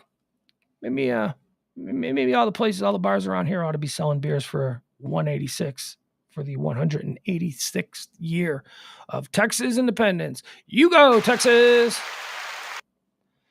Ooh, isn't that interesting? Texas independence and Puerto Rican citizens being made official citizens of the United States. Same day.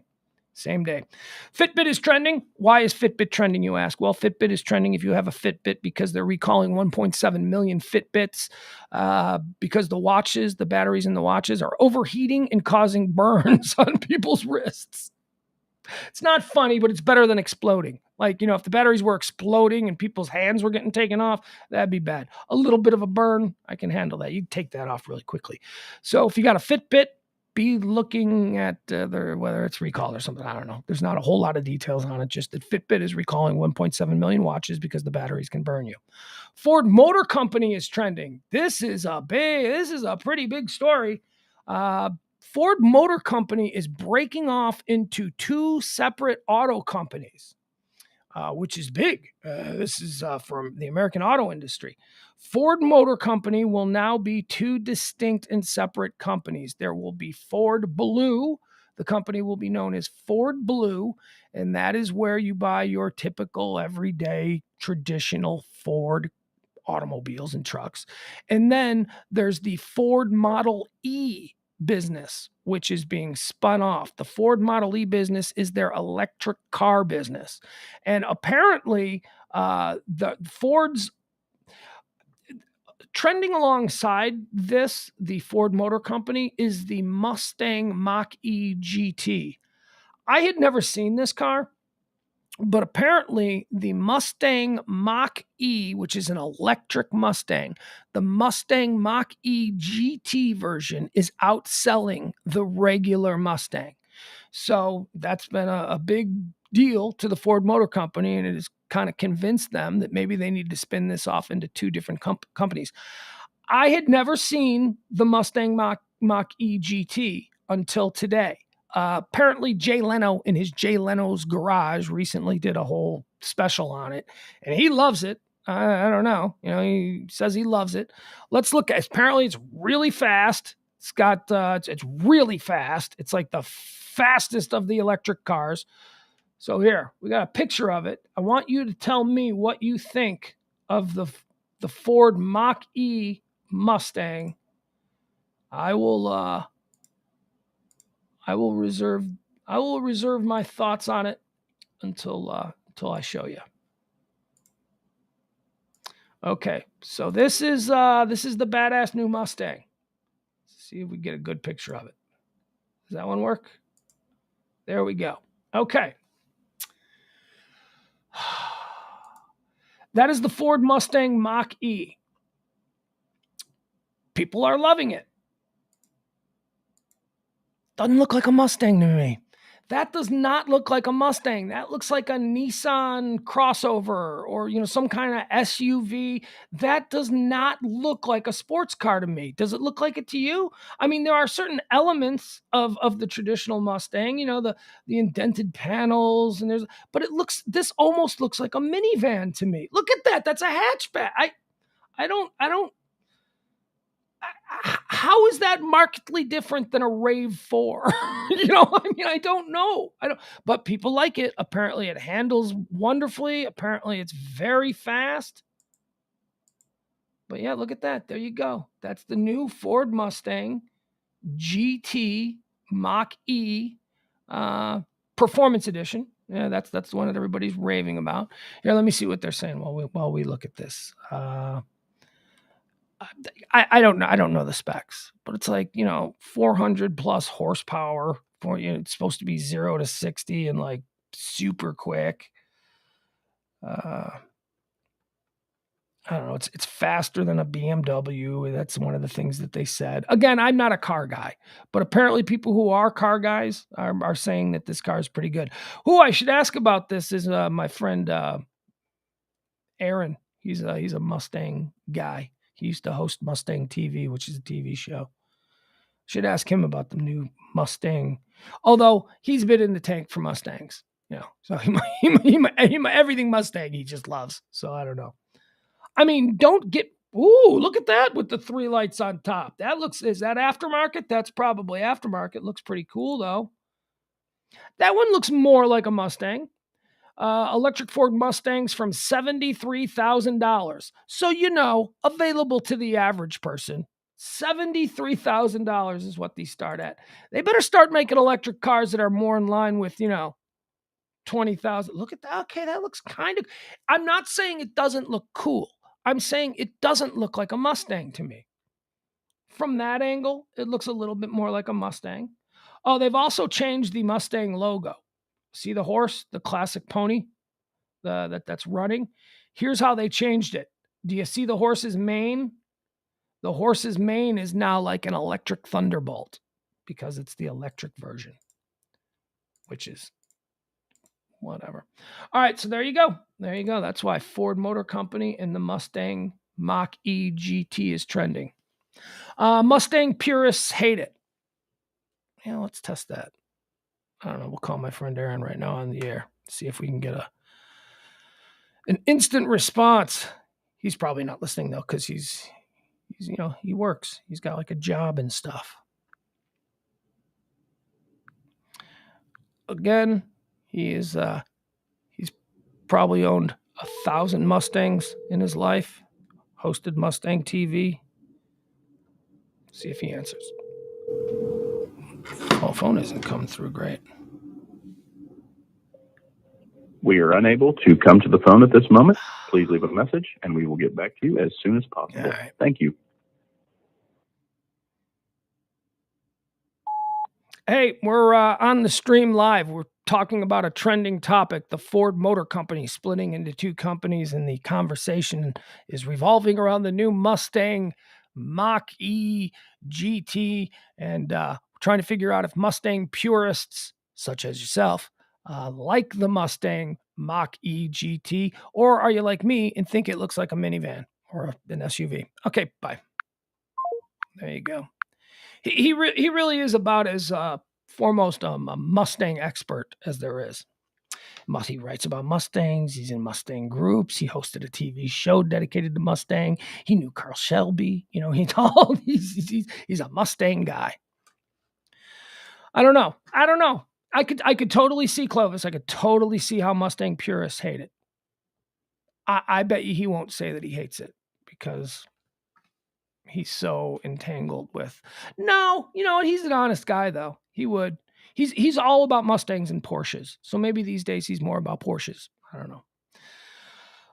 Girl Scouts are trending. This is just ridiculous. Trending also today, the Girl Scouts, Girl Scout cookies. I guess we're in Girl Scout season. Just in time for my fast, my Lenten fast. Girl Scouts are being harassed by Karens these days.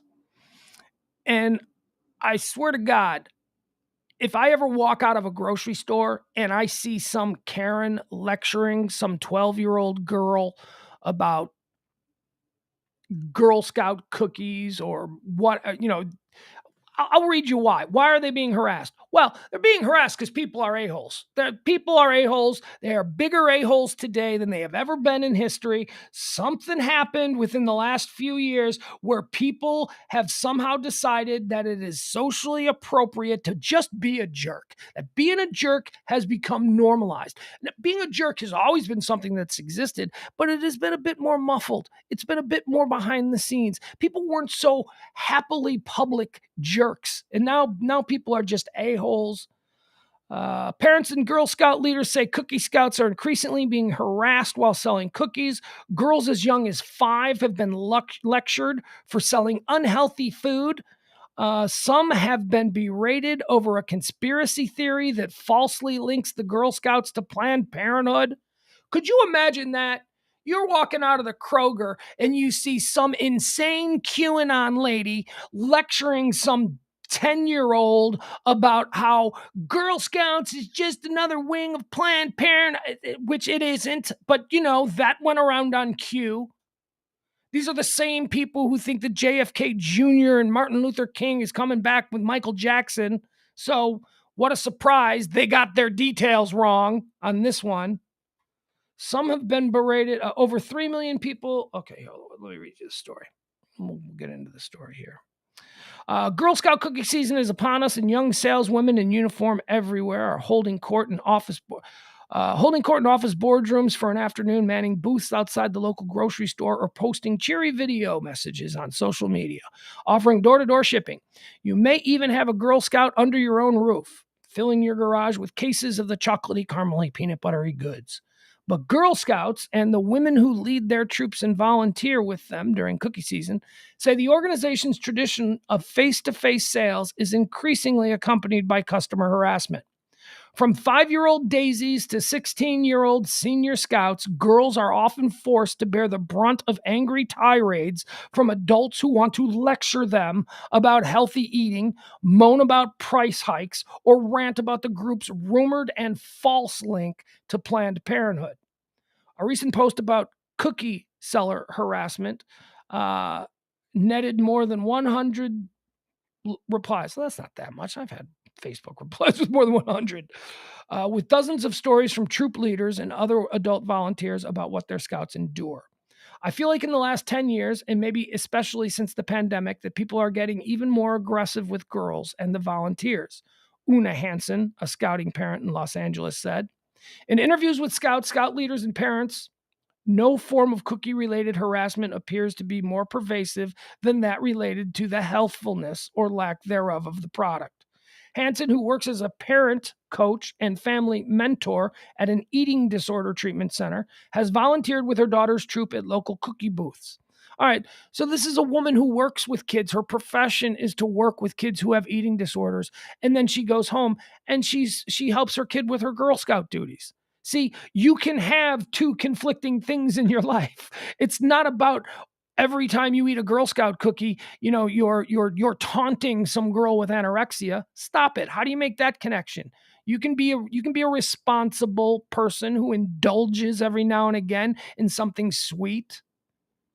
You're making people fat. That's basically what these food Nazis, or you're helping support abortion.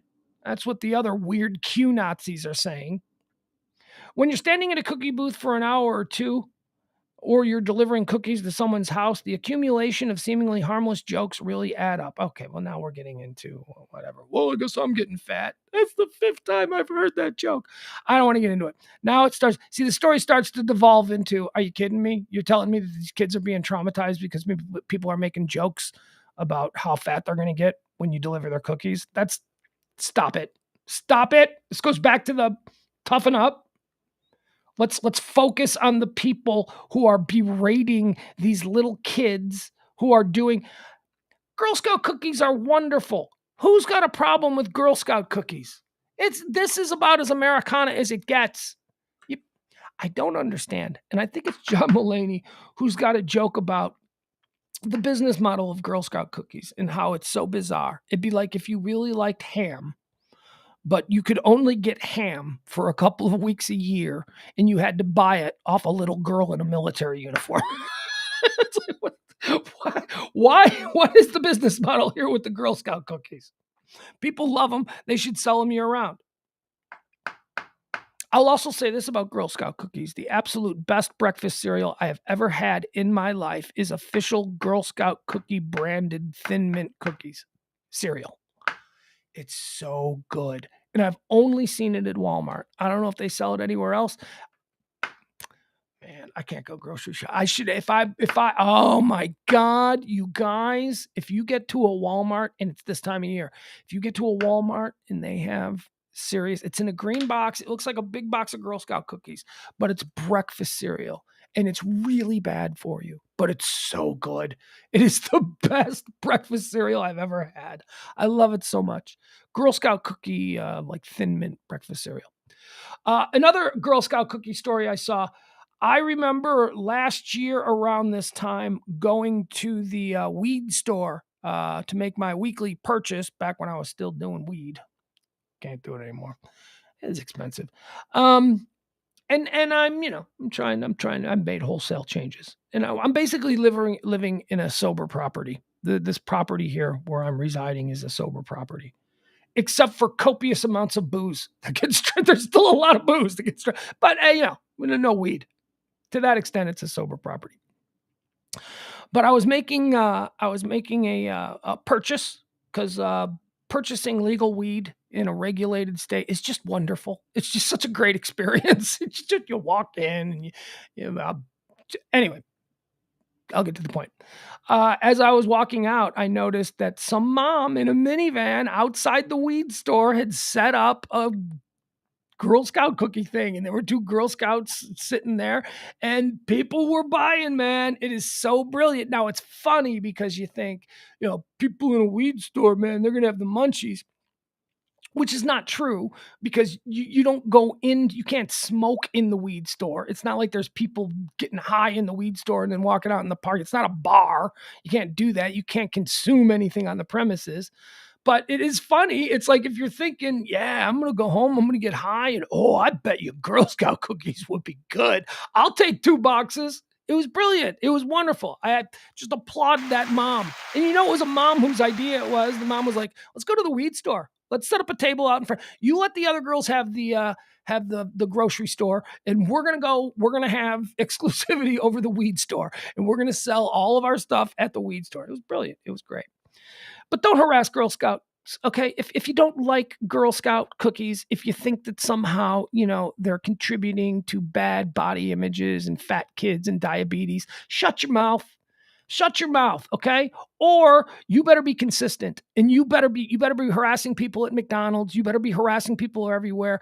And I say this, I want you to be consistent because that seems like you'll end up in jail, and then we'll be done with you. So just make sure, don't look at a little kid and go, that's an easy target. I'm going to make her feel terrible about herself.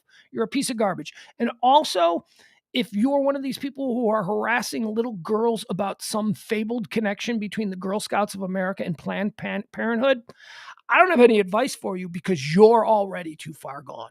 You are somebody that if you just continue on this path, you're going to end up in handcuffs anyway, because you are a nut job. And a 10-year-old, you're going to lecture a 10-year-old about something you read on some Reddit thread about how the Girl Scout cookies manufacturing whatever funds Planned Parenthood or vice versa. Stop it. Shut up. It's not true. It's not true. Planned Parenthood has only been around for a couple of years. Girl Scouts of America have been around selling cookies for. Stop it. Just stop it.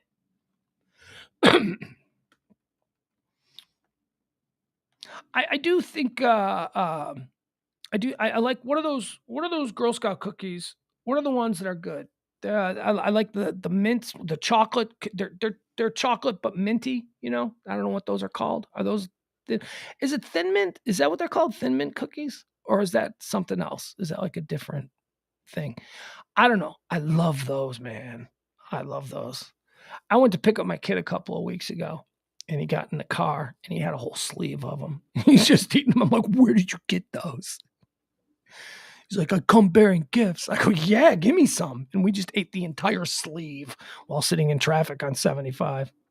I also like, what are the ones with coconut and chocolate? There's also Girl Scout cookies with coconut and chocolate that are good. I don't know what they're called. I didn't get a lot of them as a kid growing up. We didn't really, I was always on a diet when I was a kid growing up. I was always trying to make weight for football or whatever. But I came across them in my life and I love them. My mom used to buy them and hide them because she knew that I'd eat them all. So my mom would buy cookies for herself and she'd hide them places. And I never found, I didn't know to look for them, but I would see like her eating a Girl Scout cookie and I'd be like, oh, this hurts my heart. You don't trust me. You don't trust your 12-year-old chubby kid to be alone in a room with your box of Girl Scout cookies. I mean, she was right. Ultimately, she was right. I would have eaten them all. Okay. What else do we have? What else is trending? Let's see here. Bass Pro Shop is trending. Thin mints. Is that, so they are, Leslie. Thank you. Thin mints are good. Do they make a Samoa cereal? Are the Samoas the one with the coconut? Those are good. That is good. Yeah, those are the ones with coconuts. Those are good too. But I prefer the Thin Mints. I prefer those. Like if you're like, you can only have one box, what are you gonna get? I'm like, I'll Thin Mints. The Samoas are delicious, but they're rich. They're very rich. Whereas the Thin Mints are just a great snacking cookie. And the cereal cannot be beat. And the only place I've seen it is Walmart. So if you get a chance, go buy them at Walmart. And on the back of the box, it says something like it goes to the girls. You know what I mean? It's like, it's just like buying cookies. It's the same sort of, I don't know, charity kind of a deal. Whatever it is, it's terrific. Okay, well, here's something else that's trending today. Bass Pro Shops are trending. Bass Pro Shops. Wow. I'll tell you, man. Bass Pro Shops are they're like the Taj Mahal for people who like to kill animals. It is. Bass Pro Shops are amazing. Whenever you're driving down the highway and you pass by a Bass Pro Shop, it's like, oh, it's like this amazing looking, the King of the North must reside there. It's like they're so cool. So why is Bass Pro Shop trending? Bass Pro Shop is trending because Tony Stewart, the race car driver, is selling his house. He's selling his home. And apparently, it's on Zillow. There's a person that I follow on Twitter called Zillow Gone Wild, which is really funny because it just shows the craziest houses. And so the Bass Pro Shop is trending alongside Tony Stewart's house there outside Indianapolis. Here, we'll show you some pictures of it because everybody's going, oh, look at that. Tony Stewart lives in a Bass Pro Shop. It's okay. So here, we'll look at it, and then I'll read you the description. It's the description that really does it. So this is NASCAR driver Tony Stewart's house. There you have it. That's outside of Indianapolis. It is 20,000 square feet. And it has a waterfall inside. And look at it. It doesn't really, it's not as high as a Bass Pro Shop. Like a Bass Pro Shop would be a little bit higher. But shall we look inside? Let's look inside. Okay, yeah, now it's taking on some very Bass Pro Shop style vibes. That's the inside of NASCAR driver Tony Stewart's house. There's a waterfall, big waterfall that he's got there in his living room. Again, 20,000 square feet. There's another picture of the waterfall. I'm not seeing, that's it? That's all the pictures they gave me? Yeah, that's Zillow Gone Wild. Zillow Gone Wild is a fun follow. All right, there you go. That's why that's trending. Pretty cool. Well, I guess I can get out of that guy. I can get out. I've got all of these windows open. Oh my goodness. All right. Is there anything else? No, there's nothing else. There's nothing else that I have prepared. So let me see. Let me now do a quick back end around into the topics, and let's see what is trending. There's a whole bunch of stuff, by the way, that is trending that I didn't touch, that I'm not going to touch. I'm not going to touch Toby Keith. I'm not going to touch Lauren Boebert. I'm not going to touch Whoopi Goldberg. I just don't care. I just don't care about these things that are DeSantis. He's trending. I am not going to touch that. Let's see. Roman Abramovich is trending. Number 4. Roman Abramovich is one of these Russian oligarchs. He owns Chelsea football. He owns, Chelsea, the Premier League team.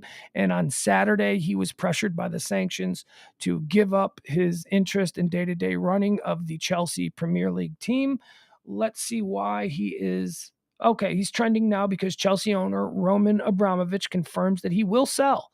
Okay, that's interesting. Okay, so on Saturday, due to the sanctions, Roman Abramovich, who is a big Russian oligarch and friend of Putin, who was the owner of Chelsea football, Chelsea FC in the Premier League. Again, this would be like if Jerry Jones was forced to sell the Cowboys. This is a very big multi-billion-dollar company team worth a lot of money.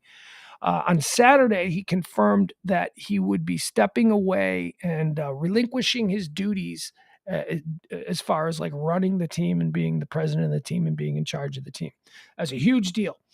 Today, he is trending because he's now confirmed that he's just going to outright sell the team. Chelsea owner Roman Abramovich confirms he will sell the football club, and all net proceeds from the sale will be donated for the benefit of all victims of the war in Ukraine.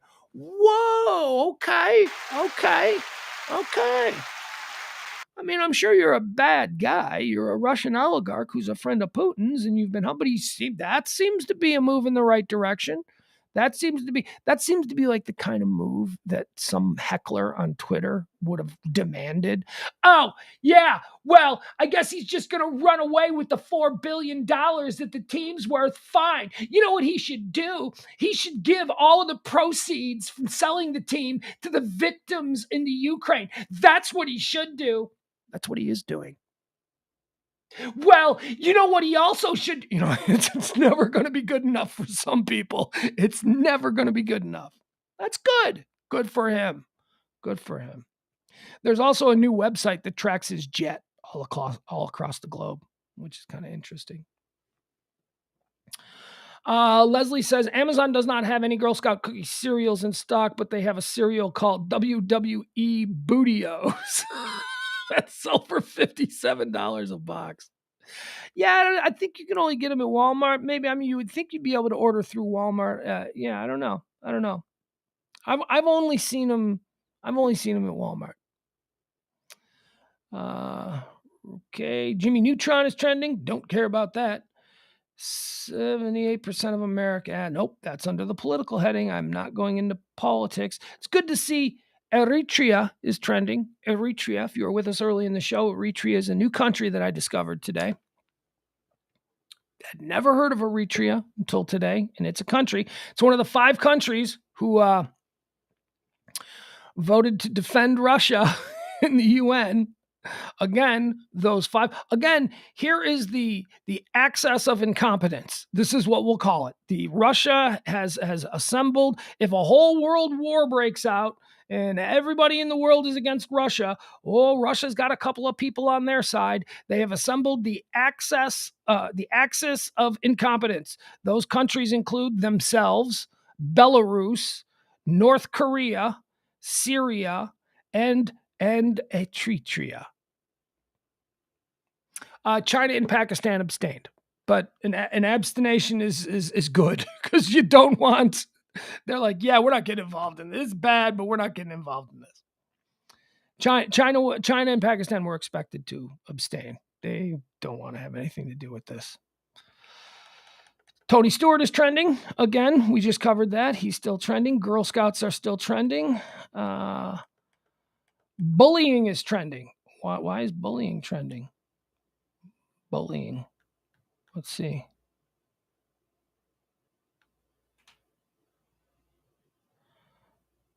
Oh, God. I don't care. That's bullying. Apparently, Jake Tapper, who sucks. I hate Jake Tapper. I used to like him, and then slowly over time, I started going, that was unnecessary. That seemed. Why would he put that spin on phrasing that? Apparently Jake Tapper's being accused of bullying Biden because of his speech impediment. He's got a stutter. It's not bullying. Oh, Jesus. Maybe it is bullying. I don't even know. What else? Yep, that's it. Who is this? Is this oh no. Never mind. All right, yeah, I don't want to get into any wrestling stuff. There's some WWE stuff that's trending. All right, that's about it. That's all we really got as far as stories that are trending today. People, let's should I just do a couple of war headlines? Should we see what's happening with the war while we got a few minutes here? Let me see what the latest headlines here. Concerning the war. Although I think the big headline, and I haven't seen anything pop up because I've got these notifications set for certain news outlets every time that they post something. The people who have been covering the war really good that I've been using for sources. They haven't been posting anything today. So, and as I say that, here we go. 5 minutes ago, the online store of Canon equipment announced the suspension of all of its access to Russia. So if you want to buy a Canon film or a Canon camera and you live in Russia, you can't. 6 minutes ago, Blinken said that the United States is ready for diplomatic work if Moscow de-escalates. Okay. A large heating main was torn apart by a missile strike near the railway station in Kyiv. This according to Ukrainian media. Okay. Swedish authorities said that 4 Russian fighter jets violated their airspace. That was an hour ago. Okay, here we go. Putin alone chose this war. It is a lie to say that this war is the fight against Nazism. This is according to French President Emmanuel Macron. He's not the president of France, is he? I thought he was done. I've been saying, none of you corrected me. He's not the current, is he? I don't care. I don't care that much. Maybe he is. All right, so there's nothing there. Let's see what else we got. Let me check these guys.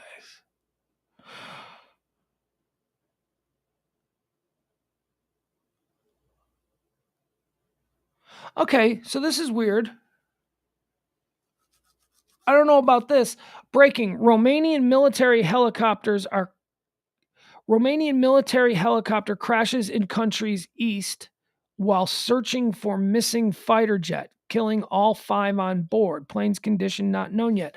I don't know anything about that. That's just posted 2 minutes ago. Did we know that there was a missing fighter jet? And what fighter jet was it? What country? Is it a Romanian fighter jet? And was it missing? Did it get shot down? Who shot it down? What is happening? Let's go to Flight Tracker. And let's see if we can get any information from that. Flight Tracker. Here we go. All right, so there's the Romanian border. The east of Romania would be, on the Ukraine and Moldova border. Let's see here. Okay, Fort 10 is the number one watched plane in the world. Oh, okay. Fort 10 is flying in a different area. Fort 10 was buzzing down here in the Black Sea for the last week, and now it's up there near the Belarus and Lithuania border. I don't know what Fort 10 is doing. It's United States Air Force reconnaissance drone. Fort 10. All right, this guy again. This is a refueling plane, United States Air Force. We've seen him up there before. What's this guy? This guy's just a regular airplane, Ryanair. What's this? Royal Air Force. Okay, this is a Royal Airbus Voyager. This is another flying gas station. The Brits have a flying gas station here, down near the Black Sea. Okay. I'm not seeing anything about people looking for a missing fighter jet. I don't know anything about that. I'm going to have to look into that. Okay, that's nothing. That's just another plane.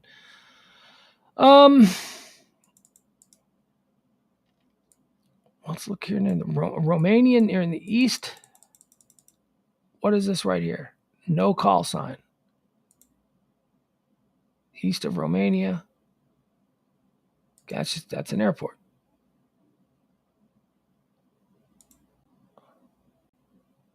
No.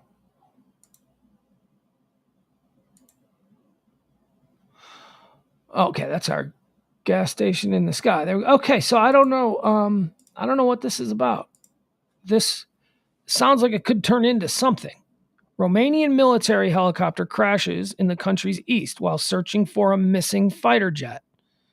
What is the missing fighter jet? That seems. I mean, look. Best thoughts for the helicopter people, but.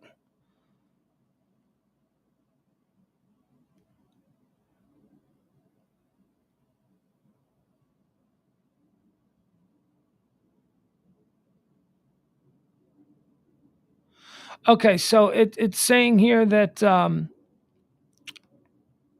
Romanian Ministry of Defense, and this is not a blue check saying this is just some guy. People in the thread are saying that, what, did a Russian shoot down the Romanian jet? And then some guy just says, Romanian Ministry of Defense has confirmed that it crashed after the pilot reported heavy weather conditions, which is exactly the sort of thing that a Russian troll would say from a troll farm in Russia. I don't know. There's absolutely nobody. There's one response to that, and that response says,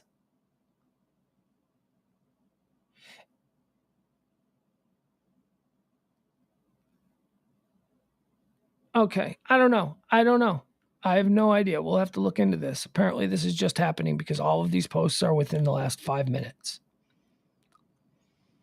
A lot of people are saying, the Russians are shooting down a Romanian jet flying too close to the border. I don't know. That could be a thing. Breaking on CNN, the Pentagon believes that the Russians are regrouping themselves. Okay, so there's that with that. I don't know, guys.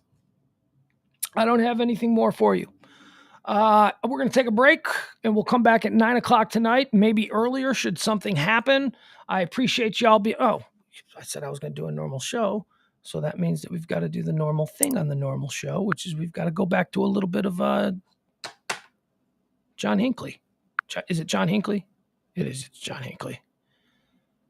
I hadn't played John Hinckley, America's favorite failed presidential assassin, as our closing theme in so long that I almost forgot what his name was.